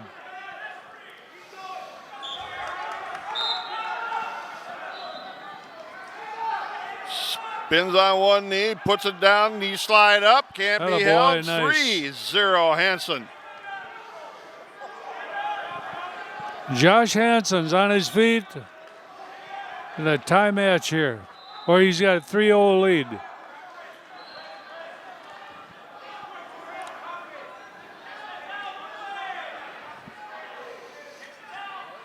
Hansen looking for that pinch headlock now with the overhooks.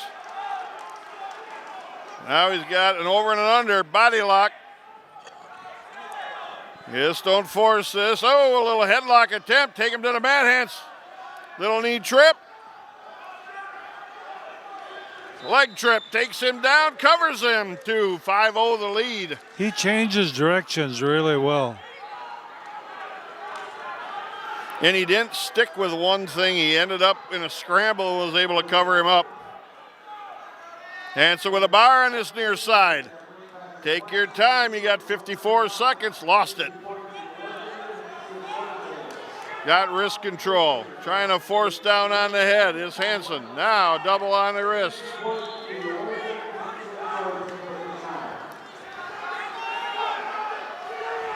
Don't get rolled. Get underneath this near side arm. Hansen reached back for a loose bar. Kirsch on his base. Warning, stalling Kirsch on the bottom. See, why would you even call that? I don't know. Two guys wrestling about as hard as they can. And they're heavyweights. They're not going to be flying around the mat. That's exactly right.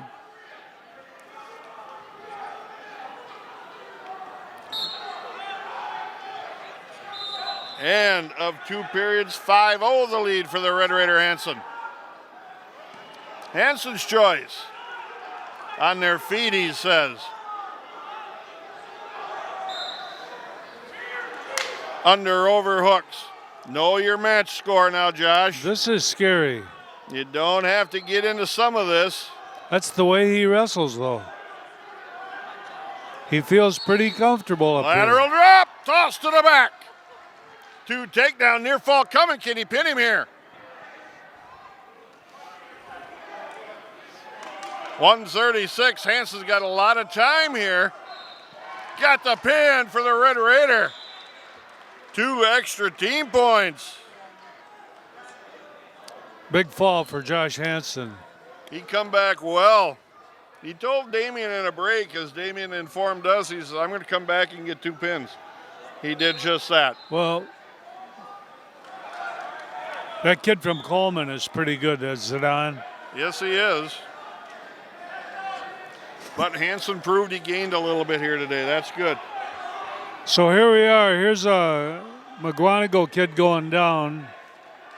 McGuanago getting pinned in a cradle at 285 by the Coleman wrestler who beat Hansen. So right now the Red Raiders extending a lead a little bit. We'll take a quick break. We'll be back with more Lincoln High School Red Raider Wrestling. 106 pounders coming up now. Third place matchup. Nathan Milkey of Wauwatosa West against your Red Raider Landon Freeman, and Aiden Armagast at 113 against Ryan Gillis of New Berlin Eisenhower. Armagast has a takedown already. We're watching the Freeman match, which happens to be right directly in front of us.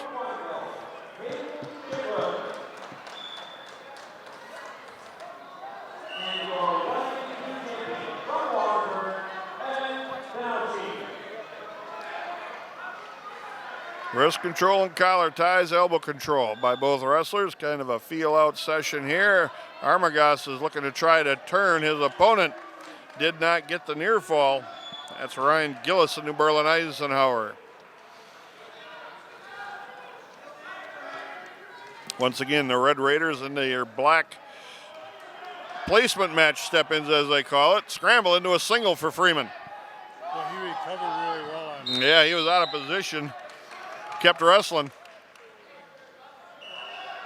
And the one period, no score, 0-0. Again, it's a 1 minute first period. Aiden Armagast now with a cradle has Gillis on his back. Gillis turns stomach down. Armagast is going to get 3 near fall, but he's still got the cradle.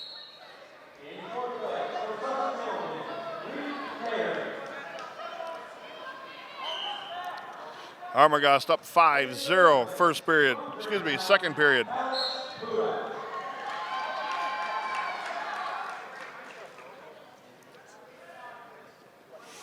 Freeman on the bottom to start the second period. He's working to his feet, got hand control, trying to turn and face. Around the mat he goes, got the escape.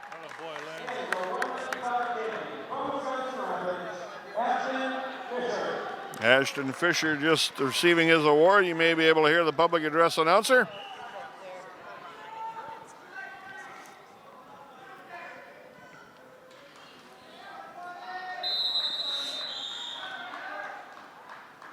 Neither wrestler able to get a takedown in the first period, so this could be a crucial takedown if they get it, because they're both pretty even right now on their feet. He come out of here pretty good from underneath, though.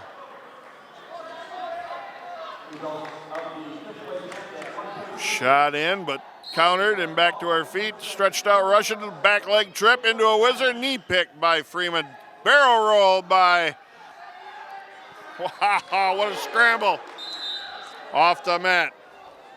Two pretty good athletes here. Nathan Milkey threw a headlock. That was quite a scramble.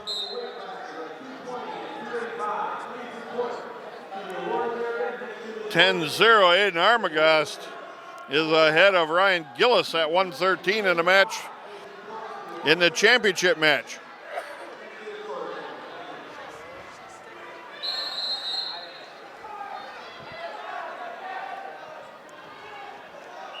But I like this Landon Freeman. Armagast got the pin. Champion Aiden Armagast. Congratulations. We got a takedown here. Takedown 2 for Freeman. That score should be 3-0. Freeman with a lead. That was a close call right there at the edge.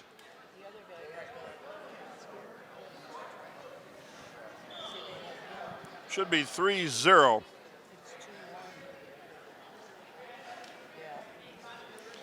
Scoreboard entered the score wrong, so they're getting that straightened out. Now they got it straightened out, even though we can't see it.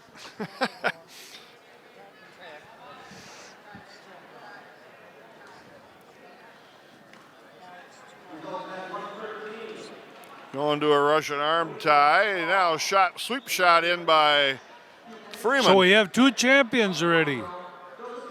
Good deal for both wrestlers, Fisher and Armagast.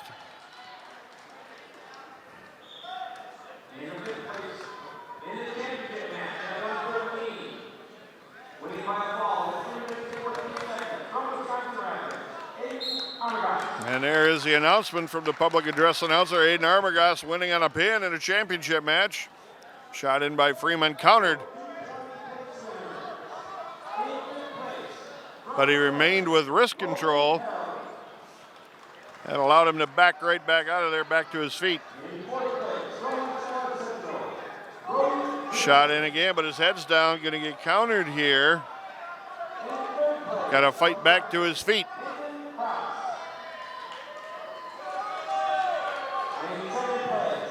Come on, Landon, face him, face him.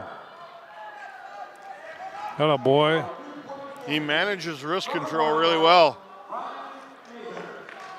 That's what saved him on a couple of those counters.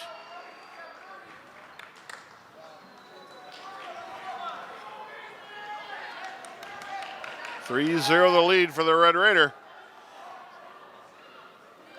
Ooh, big deep shot in by Milky of Wauwatosa West. Picking the ankle hard, but on the seat of his Come on, work those hips up. Work them up. Short time coming here. Fight this off.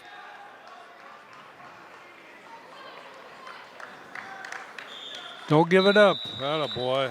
End of the period. And the match, 3-0. I'm not sure if the ref called a stalling or not there. Nice job, Landon. Landon Freeman, 3-0 the win, finishing in third place for the Red Raiders. Picking up some more team points.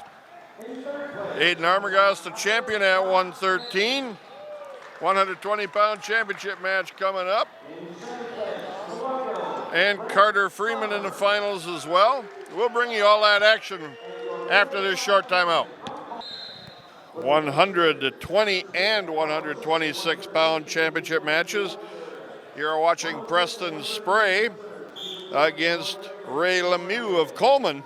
And Carter Freeman is taking on Hunter Halter of Waterford. So here we go. Two at the same time again.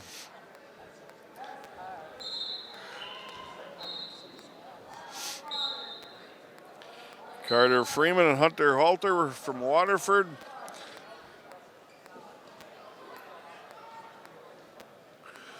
Hunter Halter ranked 5th in the state.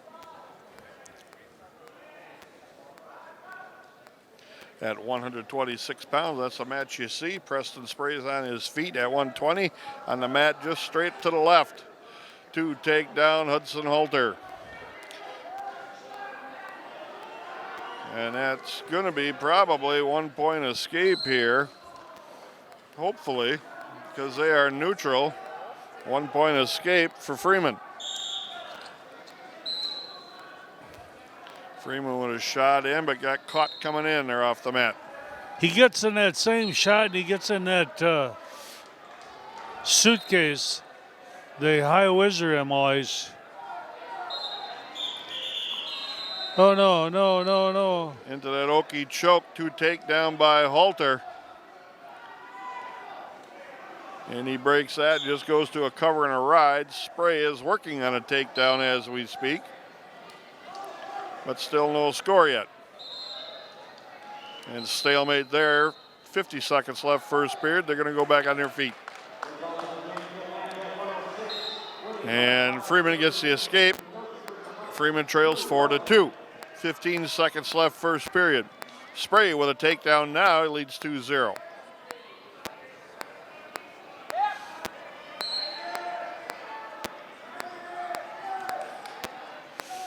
Hunter Halter really quick to block that shot by Freeman. Yeah, well, it's the same shot. If he could just come off to the other side.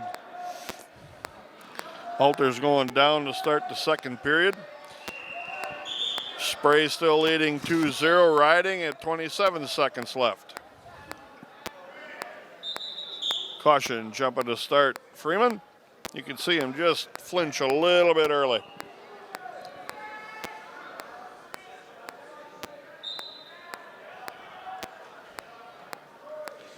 Front roll by Halter, and Freeman in the saddle rode right along with him.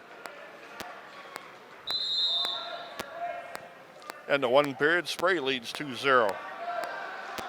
Wow. Got hit with a switch just riding too high. It's now 6-2 Halter.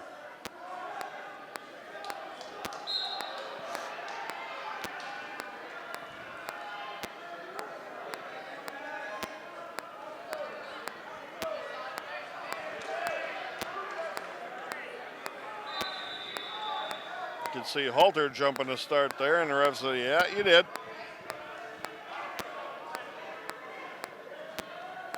Caution apiece. Caution, Freeman.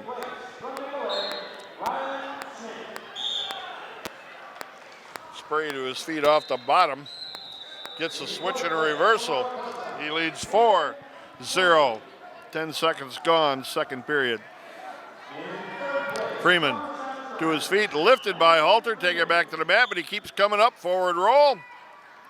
Halter trying to lock up on him. Here's Freeman trying to turn inside, get the reversals, got one and an escape. He kept wrestling all the way through that, Coach. Yeah, he's a goer. He keeps going. This Halter kid's pretty good, though. Oh, yeah. 6-3, minute left in the period. Halter with a lead.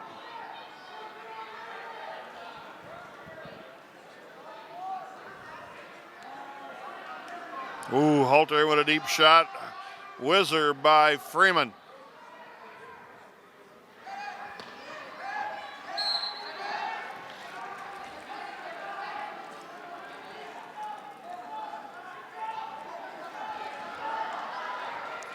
Toss attempt by Freeman. Halter countered. They're back to their feet, neutral.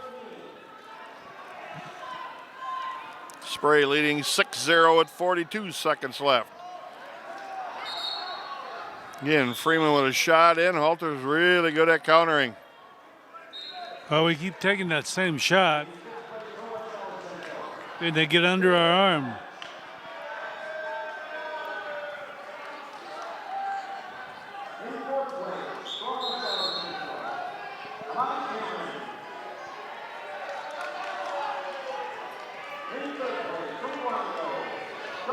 Short time left in this period. 6-3, Hunter Halter of Waterford. We go to the third. And Freeman's choice, he's going down. Aiden and Armagas getting his awards directly behind us.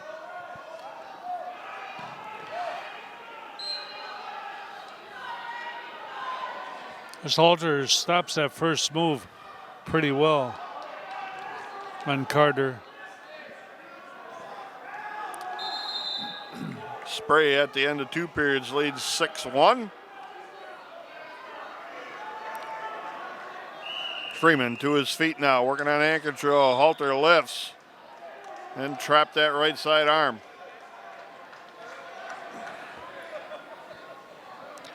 Halter knows he's got the lead, so he's going to ride pretty hard here and maybe not look to expose himself.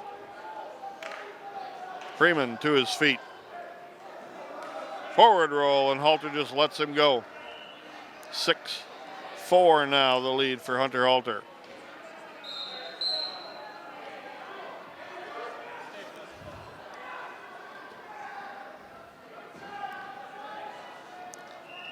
Spray with a takedown to start the third period. He leads 8-2 now and a cut loose.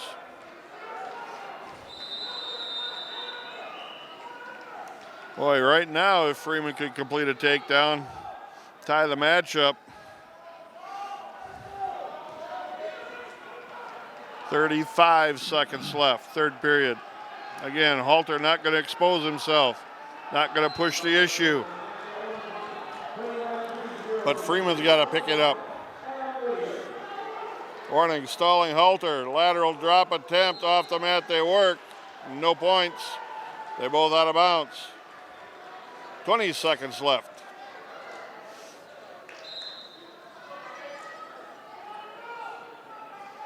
$15 seconds. Headgear comes down on Halter's face, so we're going to stop that with 13 seconds left. Come on, Carter. 6-4, Hunter Halter over Carter Freeman. Set him Third up. period. One big takedown. Spray is up 10-2 with 42 seconds left.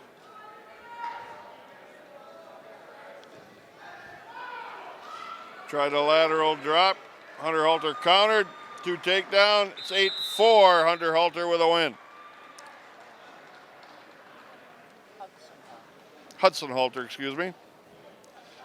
So Carter Freeman in second place for the Red Raiders. Not bad, not bad. Not a bad debut here for the Red Raider.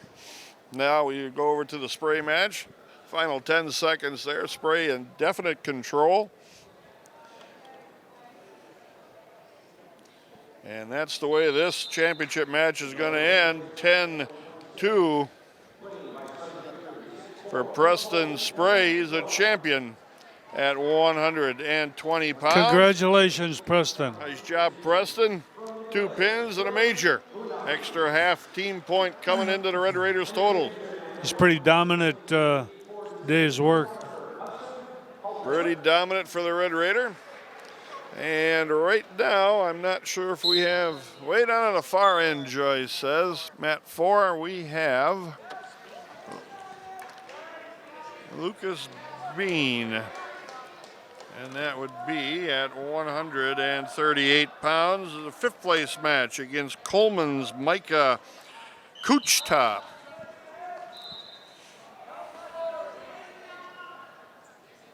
Kuchta would have shot in right away on Bean. Bean hipped him to his side, now trying to counter the other way. This is a 5th place match for the Red Raider. 2 takedown Bean. Asen Myers straight across on the left-hand side too at 132 pounds. He's taking on Eli Robideau of Germantown.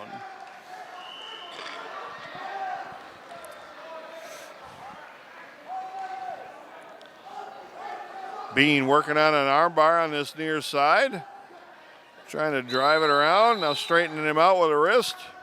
You know, these kids have lifted pretty hard. You can tell they've been in the weight room quite a bit. And that's something that you just have to do in this sport. In the 1 period, Bean 2-0. No score in the Asen Meyer match with Eli Robideau. First period coming to an end. Both wrestlers on their feet in the Bean match to start the second.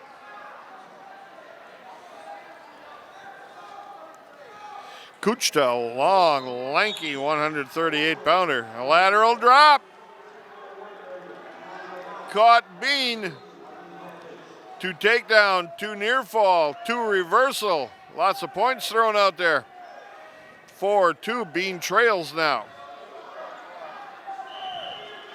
Should be, that's correct. It's 4-4 as Bean got the takedown in the first period. 4-4, we're tied again.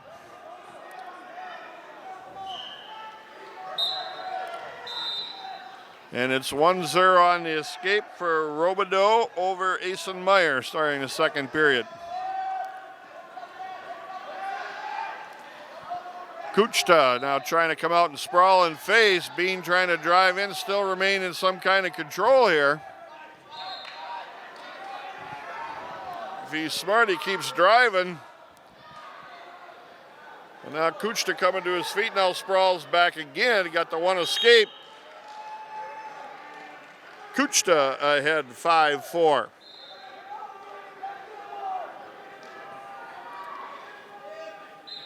And they work their way off the mat. Asen Meyer trails 1-0 to Eli Robideau of Germantown. They're on their feet in the second period.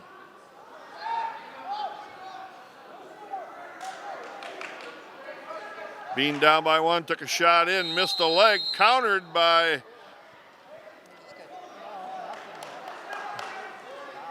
Boy, those two guys are really going at it. That was down quite there. the counter.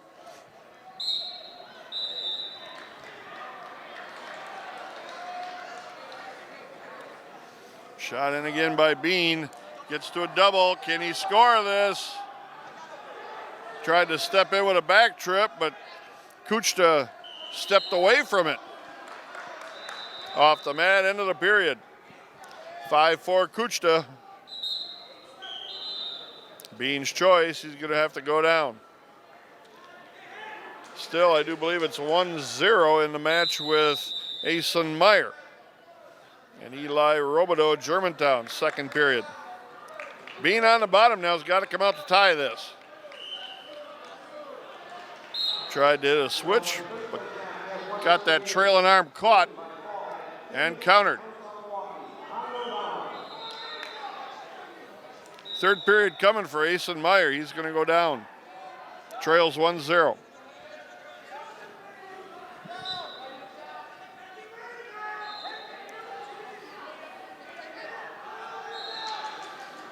Warning, stalling, Kuchta.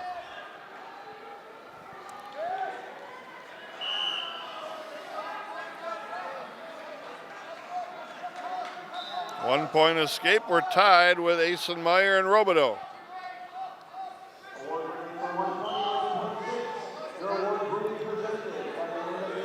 Bean's got to figure out the way to get out of here. He's got a foot on the mat. Trying to scoot those hips out, turn the face. We're tied again at 5.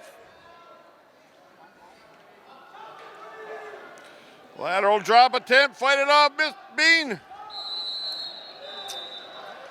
Kuchta steps over, traps an arm, got a takedown. He had it stopped too. 7-5, Kuchta of Coleman.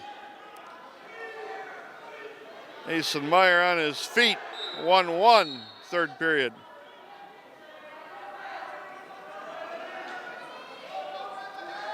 Again, Kuchta just riding, covering the hips, got an arm tied up underneath.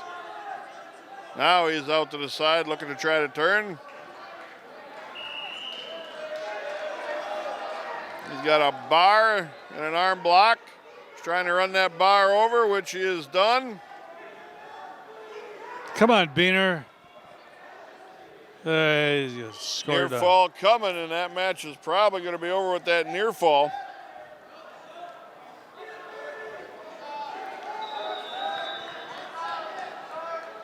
Three seconds to 1. And there's the end of the match. And Micah Kuchta of Coleman comes out with a win, 10-5, sixth place. For Lucas Bean, we'll slide you over to the Asen Meyer match. Final 15 seconds there. We're tied at 1 on our feet.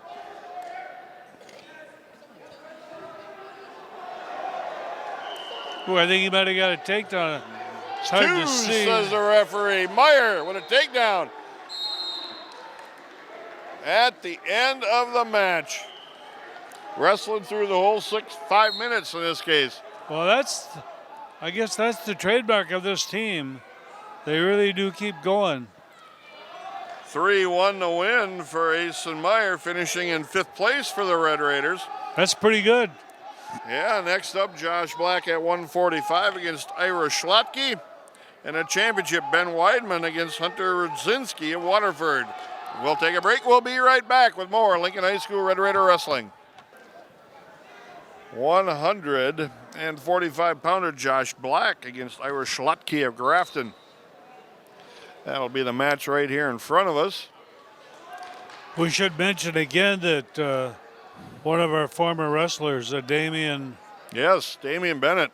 Damian Bennett has come up here and volunteered to run the camera, and he's doing a good job. And I miss him. I coached him a lot of years, and he's doing a good job for us here. We might have to get a seat belt though, because sometimes he's getting a little. And he's been bouncing around pretty good. We don't want him to fall off. Well, I think he's got his uniform on underneath his street clothes. Possible. He's got a hat on, so we won't see the headgear. Yes, I agree. Thanks, Damian Bennett, for volunteering your Saturday to do this. We appreciate it greatly, and Molly Fuller as well. We got Ben Weidman as well coming out. We're waiting for the remainder of these matches. Joyce, maybe you could find us some team scores here, if you would. Right now, it looks like the Red Raiders are leading 270.5. Pequannock 253. Germantown 172, Coleman 157.5, and Nicolay 153.5. That's your top 5. This is Josh Black right here in front of you and Ira Schlutke of Grafton. Ben Weidman and Hunter Rudzinski of Waterford is your championship match.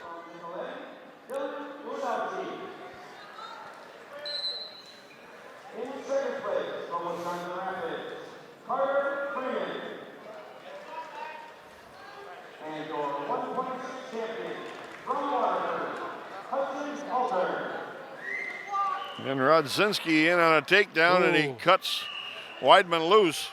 Pretty fast takedown And call. Black got a takedown on him, put on him, and he's got locked up in a cradle, and Schlutke is scoring near fall, looking to pin.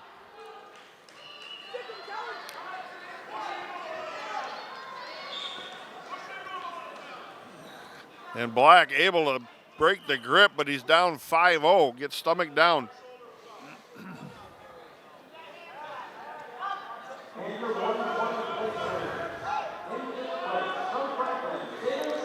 Another cradle, but time ran out in the first period. And we got a little bit of blood time on Bach. We'll slide you over to the Weidman match.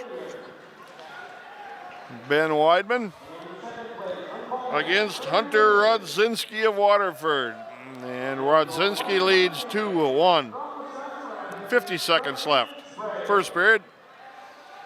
That championship match with Weidman is 2 minutes each period.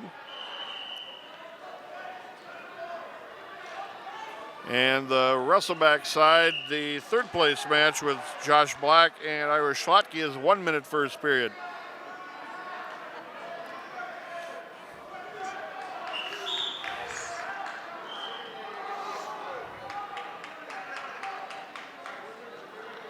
Weidman got 20 seconds left in his first period, trailing 2-1.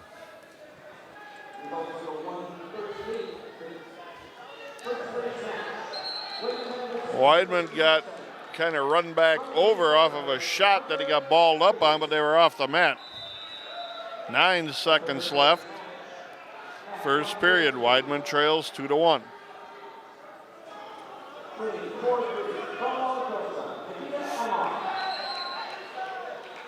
End of one period.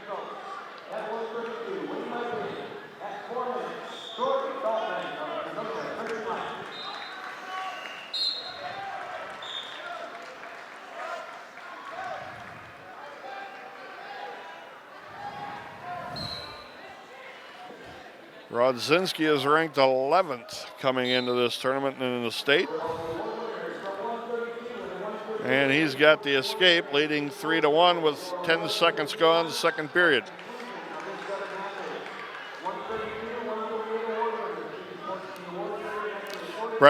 Josh Black still on the bottom as his opponent Ira Schlutke of Grafton's riding him. He's behind 7-0 is Black.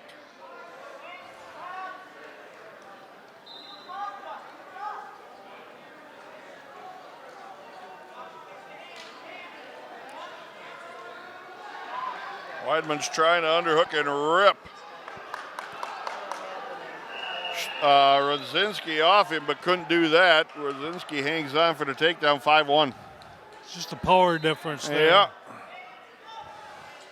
If he could have completed that first underhook toss, he would have been okay, but wasn't quite strong enough to do that one, and it got a little tighter after Rudzinski could reload. Now he cuts him loose, going to work on his feet. 5-2.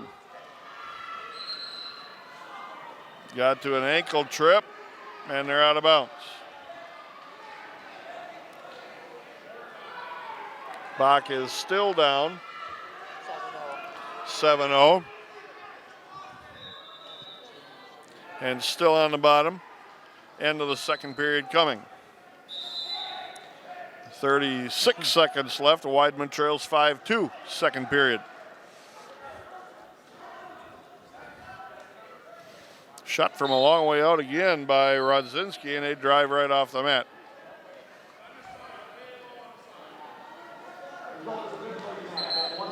Caution jumping to start Weidman.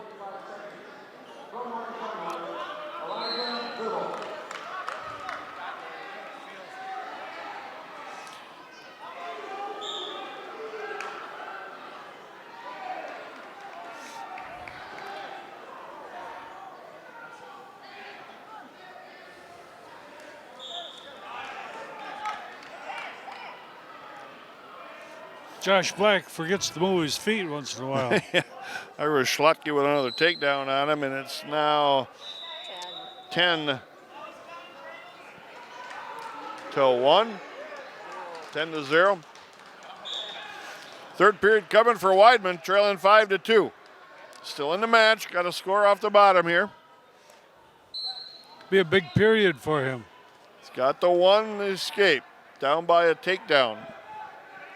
Oh, nice little short drag and a scramble, but they're off the mat. He's got good endurance. He keeps going pretty hard. Rodzinski knew where he was there. He was in the backside of a takedown, but he knew where he was and was able to scramble off. See if Weidman can keep the pace up here.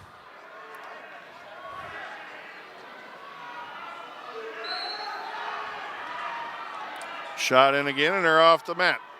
1:33 left, still 5-3. Weidman trails. And Brett Black is in, got a cradle locked up on him again. Just not quite the power from Weidman. He had him hooked, underhooked, and tossed almost again, but not quite.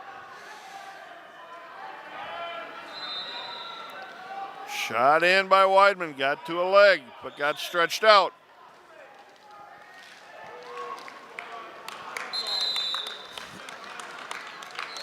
And they're off the mat.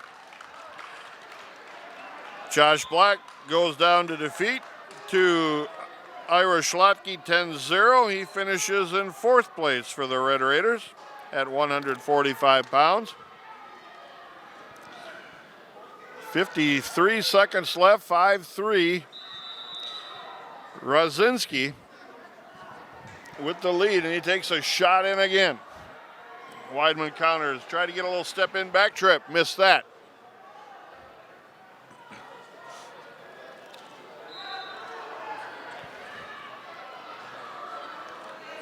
.30 seconds. Weidman into a single now. Oh, Rodzinski heads off the mat. Almost got that. Warning, stalling, Rodzinski fleeing the mat. Ran out of wrestling room, and again, Rodzinski knew exactly where he was. He was heading out of bounds at all costs. Counter now by Weidman. Can he clear his hips? Step over that leg, keep reloading it. Got 15 seconds left. Takedown can tie it up. Rodzinski trying to lock on a leg. 2 takedown Weidman. It's tied.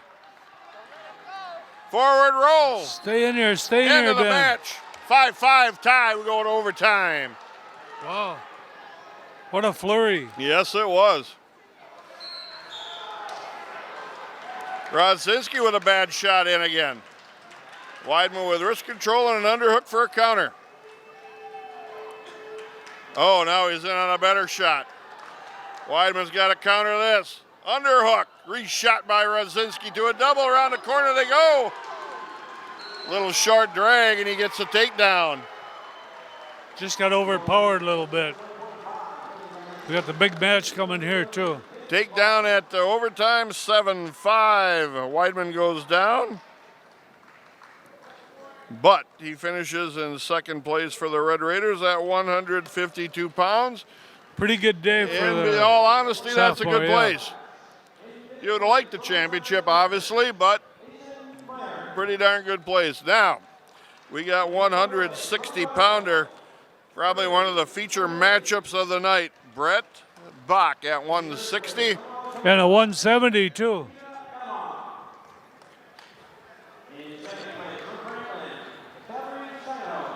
One of the feature matches of the tournament right here. Number 1 and number 3 going at it. Zach Ilashevsky of Mukwonago, the team that the Red Raiders are fighting for the tournament championship. And we got Kyler Tritz at 170 against Carl Travis of Kenosha Christian Life. Bach lifts, takedown. Boy, he's quick. Double legs ride now, trying to save control here. Potentially dangerous, good call by the official. He might just cut him loose here.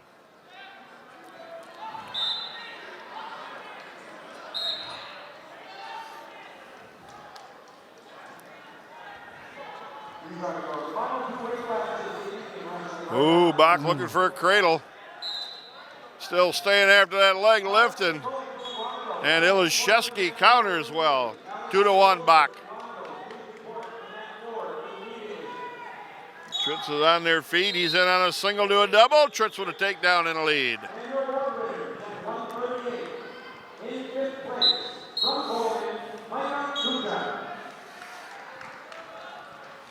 I mean, if anybody in this lineup for the Red Raiders looks like the wrestler, it's Bach. He's a stud. We got some physical kids here. And Bach probably lead the way in that group. Yeah, along with Fisher. Fisher's put together pretty strong, too. A little blood time here. We'll keep you updated on the Tritz match. Tritz leads 2-0,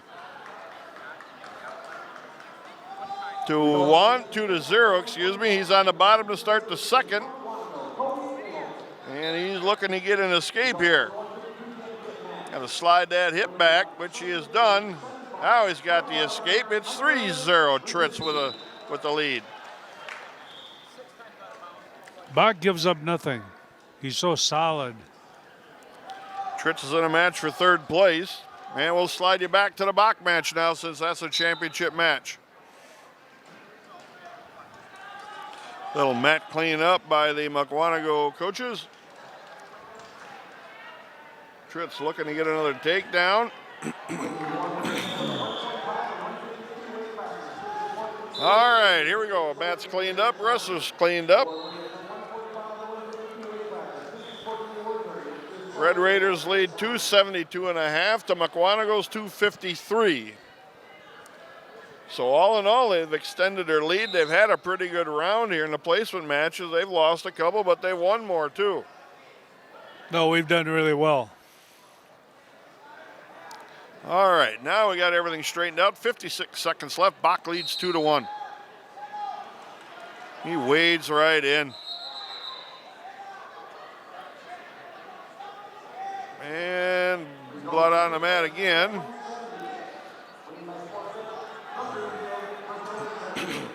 So the ref cleaned that blood up with his shoe, it looked like. I guess that's the sanitary way to do it, I guess. Ilishevsky with a shot in. Bach counters.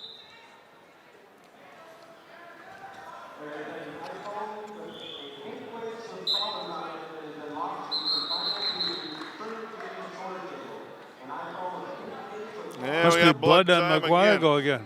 Tritz is still leading 5-0 right now. 16 seconds left in this period. 2 takedowns and an escape for the Red Raider.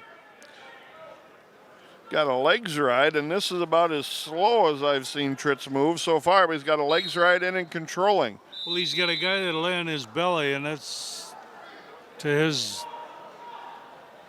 advantage. Tritz 5-0 after 2 periods. He's on top, riding to start the third. Bach 2-1 with a lead. Toss attempt.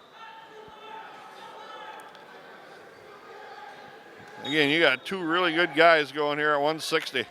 Brett gives nothing away, though. Ilishevsky in with a deep shot.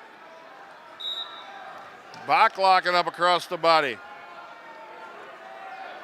Stay in here tight. 10 Stay in here seconds tight. left. Tough call for the official. Yes, it is. He's down there watching. End of the period. 2-1. Bach with a lead going to the second. Tritz now getting into the roll-around action here. Still remains Bach's got in to stay control. on offense here now.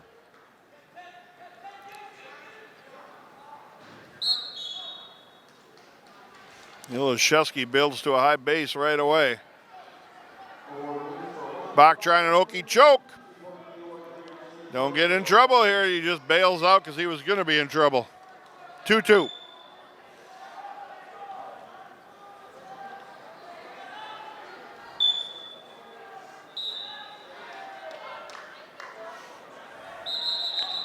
And the blood again from Ilishevsky. Back over to the Tritz match. 5-0. Tritz with the lead, continuing to ride. Continuing with a loose legs ride, and his opponent in Carl Travis of Kenosha Christian Life got underhooked on that leg, and we got a stalemate.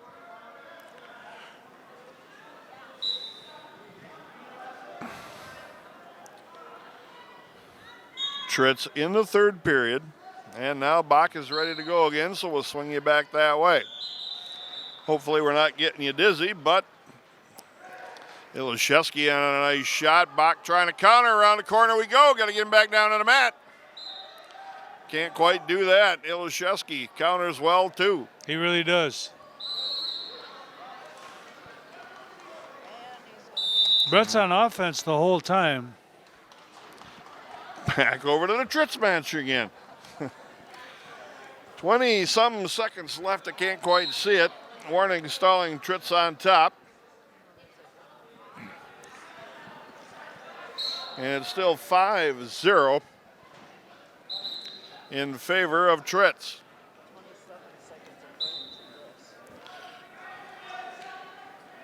Bach back on the mat now, ready to go.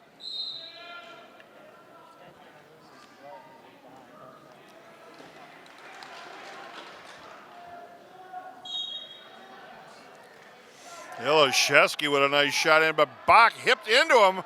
Stepping over top, Ilashevsky lifts him, puts him in front, short drag, counter. Bach with a lift. Takes him down to the mat. Wow. Now, He's got some power. Ilashevsky taking a leg, trying to gator roll underneath. And we got potentially dangerous. 4-2 Bach, 36 seconds left in the period. Tritz with a win, 5-0 at 170 pounds. He is the third place finisher for the Red Raiders at 170. That's pretty good for a young kid. Bach cuts Ilashevsky loose. It's 4-3, 24 seconds left. Inside shot again, short drag, lifts, takes him back to the mat. Well, he's got a lift, don't he? Well, he's definitely a little bit lower center of gravity than Ilashevsky.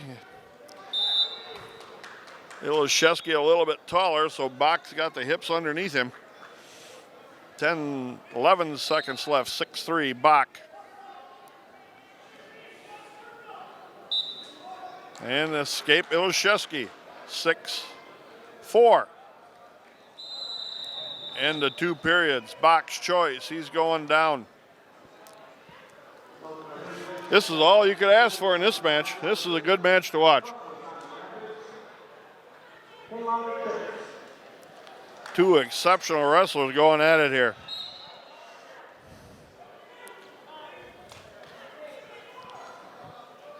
Bach to a high base now. Ilashevsky steps in with a trip. Bach knee slides back to his feet. And a lift by Ilashevsky. The good wrestlers don't stay down when you take them to the mat. Bach was back on his base immediately. Conditioning early in the season starts to play into this match. They're going to optional start Bach and cut him loose. 7-4 Bach. He slaps a collar tie, now going to an underhook. Ilashevsky in with a shot. Bach on the seat of his step in. Off the mat they work. Blood time, Ilashevsky. Bach was in a little bit of trouble there. He's on the seat of his step in. He wasn't locked up around the body either. Right, no, it was a good time to stop the match. Yeah, we'll take that bloody nose at that time. Let's take a quick opportunity to thank some of these Rapids area businesses for supporting Lincoln High School Wrestling. Accounting Plus, Chips Hamburgers, Econ Electric, A Street Auto, Farmers Insurance, Mike Hallinan, Here Care, Toyota, Mark Toyota of Plover, Paper City Savings, Safeway Bus Transit, Van Berkel Studios, Domino's, Donahue Supersports, Rich A Funeral Home, Sportsman's Pub and Grill, Bone Trucking and Excavating, DNL Recreation, Key Savings Bank and the Barber Shop. And a lot of mat cleanup going on here. Again, Bach ranked number 1 at 160. Ilashevsky ranked 3rd.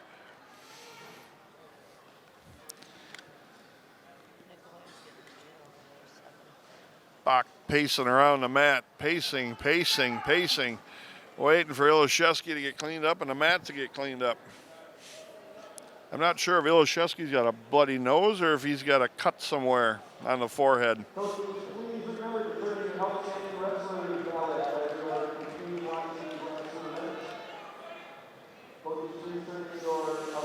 And we're close to getting done, I think.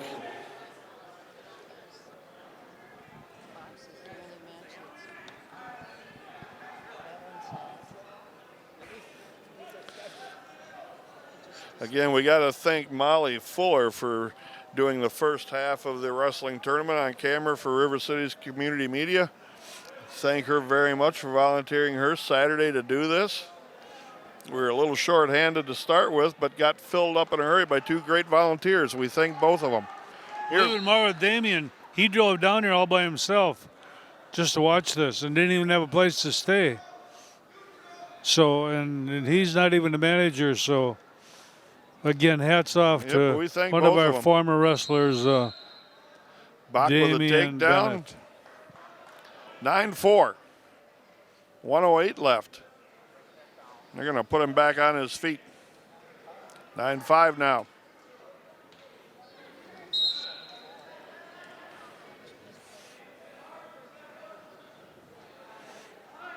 Nice short drag by Bach. Get the quicks.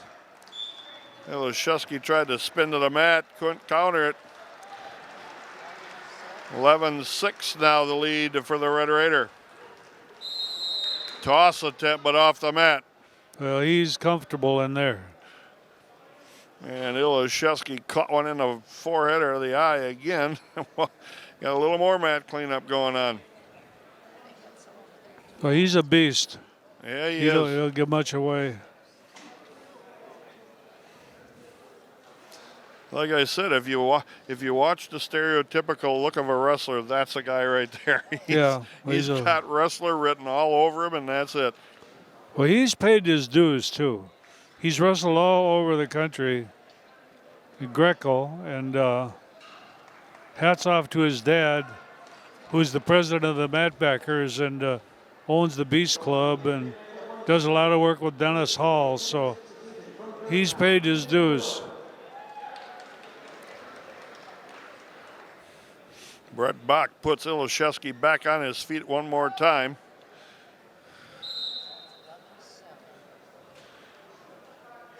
Oh, they were on their feet beforehand. That's what it was. And now we got a score clock malfunction. They got 2 minutes and 22 seconds on the clock.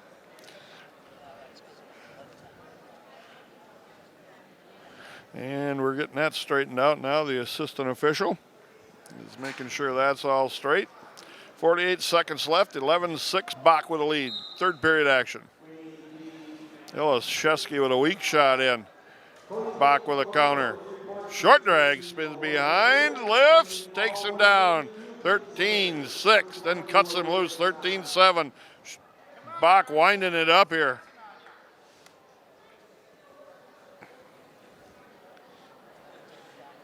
And again, Ilashevsky from McWanago, the team that's closest to the Red Raiders.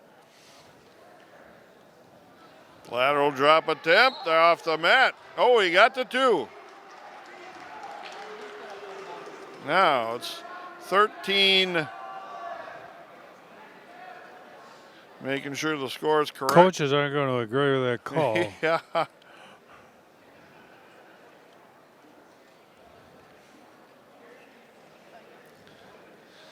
$14-9 the scoreboard says.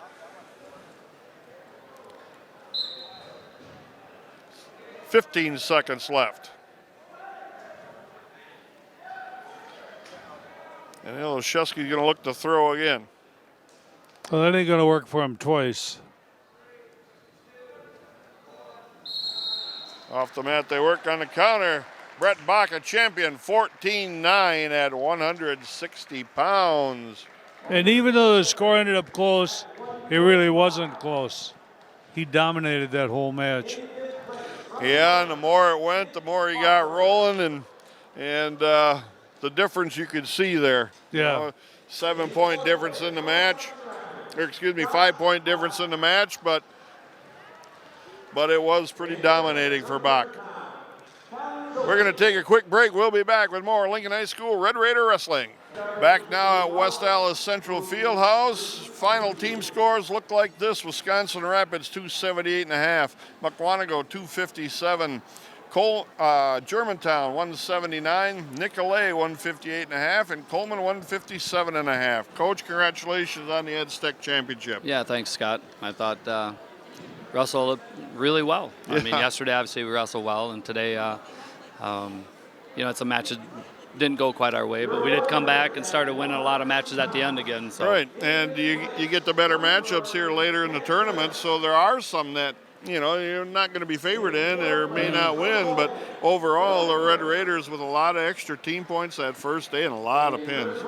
Yeah, yesterday kind of set the tone, and we pulled some upsets, at least record-wise, yesterday. And right. A couple of them got turned around, as far as, Sure. we got a little farther in the tournament than, maybe, on paper we should have. So today was a little tougher, but we actually started picking up pins again this afternoon, this last round. So, yeah, it was, we kept scoring points, and Mukwonago kept hanging around, though. They wrestled really well today. They, had not such a good day yesterday, but they were picking up points all day, and it was a little close going into that last round. Yeah, they closed a big gap down to 5.5 points or so, and then the Red Raiders, like you'd mentioned, started taking off with some of the matchups again. 106-pounder Landon Freeman will go through the lineup, finishing third for the Red Raiders. Yeah, had a pretty good tournament. And right. That semifinal, he got himself back in. I wasn't with him, but saw that he got behind and coming back. And he's going to win a lot of matches. He scores points. He's very good technically, and I thought he wrestled well. And obviously we'd like to get that semifinal match, back. Sure. Because it sounded like he gave up those near fall in there, and that was kind of the difference. So things to get better at. 113-pounder Aiden Armagus, champion over Ryan Gillis with a pin. Extra team points again. Yeah, I'm not sure how tough his weight class was, but he wrestled really well, and he was scoring points, in bunches, and he catches people. He's, he goes hard. He doesn't always do everything right, but he does everything hard, and more times than not, he's going to end up in a position where, the guy's on his back, the guy's giving up takedowns, and sometimes just that hustle effort, and just willing to take chances gets you some pretty good positions. He does a nice job of it. 120 Preston Spray, one of your horses in the championship, and really didn't have much trouble all tournament long. Comes up with a championship. Yeah, kind of the same as, just wrestling well. It's hard to tell. We were better at, that weight as well than everybody else. And wrestling good. Wrestled a guy in the finals that, didn't really want to, try to win the match. Just wanted to stay close, and it's hard to do some things at that time. But Preston, scoring big points for us, and obviously we got big goals with him, and he's just kind of on his way. 126-pounder Carter Freeman, another young Red Raider, with a second-place finish. Yeah, he lost a halter, and on paper that was a match he probably was supposed to lose, and wrestled it well. Was still in that match late. It really was a 6, or a 6-4 match late, and went for it. But he can do some things. We got a couple things. We hadn't had enough matches, and we saw some things that we need to kind of clean up throughout the course of his matches, and obviously others as well. But I don't think that's a match that we have to lose. When we see him again, and that'll be later on down the road, and I think we're just learning a bunch right now with him. 132-pounder Asen Meyer, 5th place for the Red Raiders. Yeah, probably should have been in that 3rd place match. Was wrestling pretty decent there in that consolation semis, coming back to get that 3rd place, and ended up stepping the wrong way and didn't feel that headlock real well, and got tossed, and then could have hung his head. He had 2 losses in a row, and we talked before this round that. This morning that it's how you come back if you get beat, and he come back to win that last match and turn things back around. And anytime you finish on an odd number in a tournament, means you wrestled your last match pretty well. So, 138-pounder, 5th place finish for Lucas Bean. again, early in the tournament, big upset over a highly ranked Walensky, but then they met again, just the way the bracketing falls, and that got turned around, but 5th place for the Red Raider. Yeah, I think he was actually 6th, wasn't he? He got beat that last. Yeah, he got beat that last one, and one of those. I think we were better than that guy that we got beat by that 5th place match, and got caught, and then got caught a second time, and just things. He didn't have much wrestling time coming in. He had one match, so he's rusty. A little bit late. You know, wrestled well.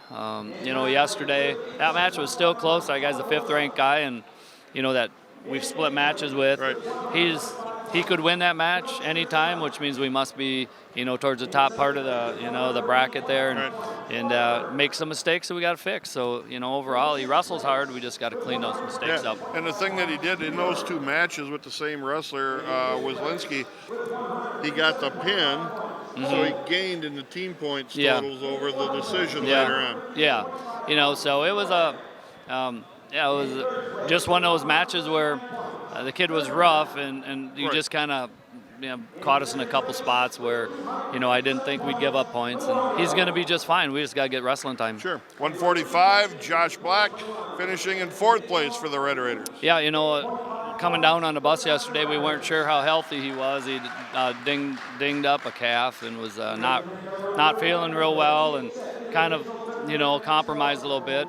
And, we decided that we would give it a go, at least for tomorrow. And he got himself, into the semifinals. And I thought he had an excellent tournament. And being 100% healthy, maybe we're able to compete, place a little bit higher. Sure.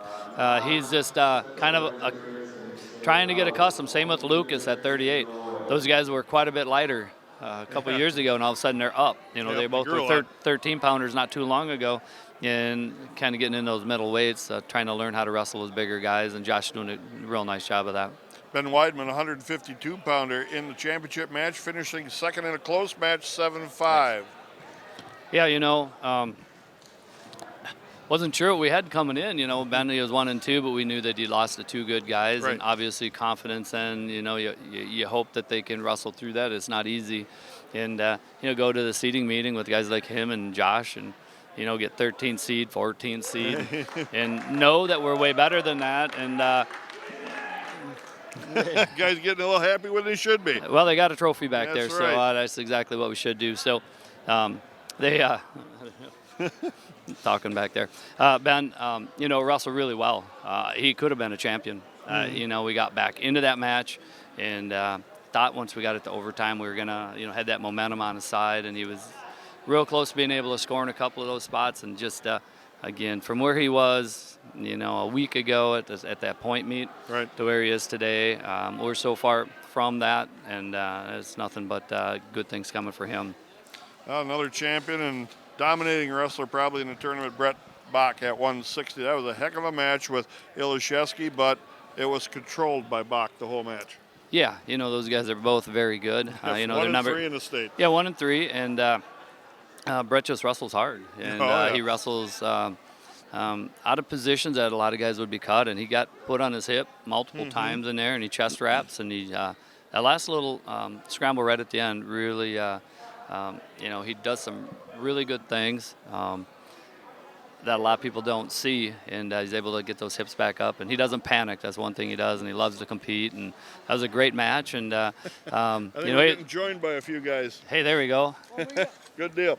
All right, we got some guys here. Off, so I'm getting front row. All right. Kyler Tritz at 170 in 3rd place. Did you get this on camera, Damien? You might as well get it. I guess I'm not. All right. We'll jump in with We haven't had this before. Kyler Tritz finishing in 3rd They're place. taking pictures, so I guess we're stuck with it. I don't know what's going on, Scott. We'll just keep going, I guess. Okay, sure. Let's keep going. Kyler Tritz at 170 finishing in 3rd place for the Red Raiders. Yeah, and I don't know. Oh, Kyler's ahead of me right now. He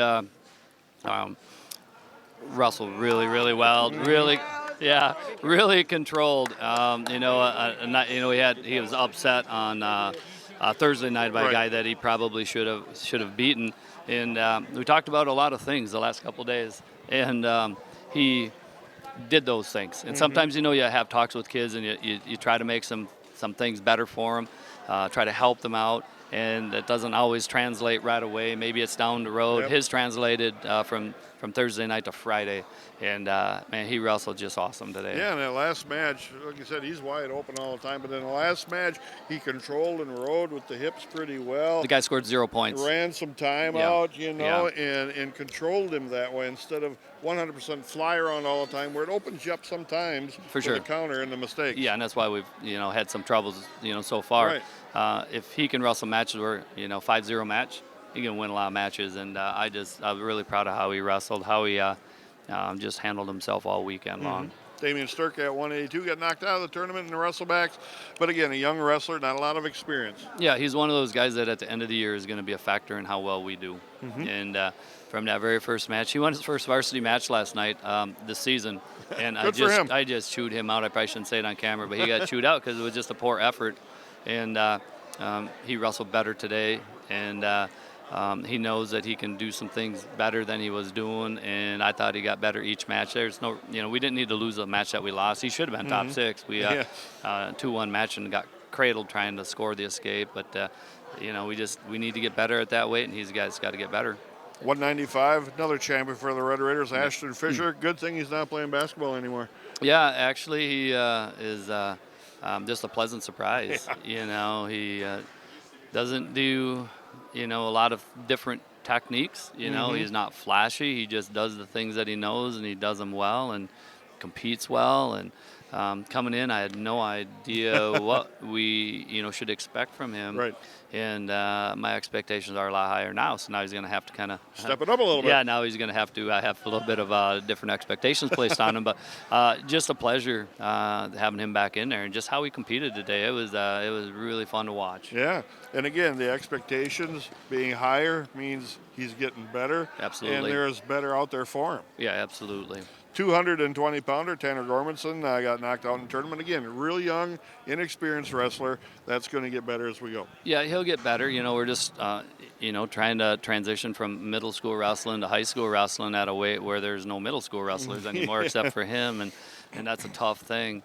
And he's not as strong as those other guys. Just maturity-wise. And, right. So we're going to have some better technique. We'll have to have better game plan in some matches, and those are things that we can work on over the next couple of months.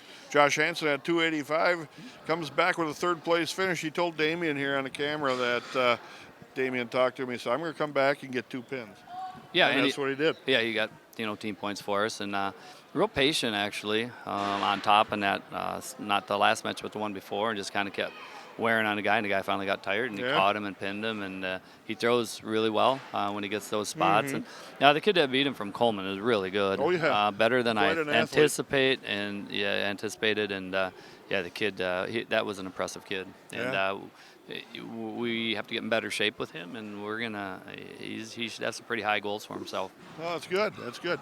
Coach, thank you very much for stopping by. Congratulations on a very good tournament here. The Red Raiders had a lot of success here in the past, went in the dual meet side of things, and now you put together a Ed Stech tournament championship. Yeah, coming in, we had hoped that. I'm hoping maybe the ranking, I doubt the rankings people watch this show, but, what are you saying? Yeah, well, we're not nationwide? It might not be in the market, yeah.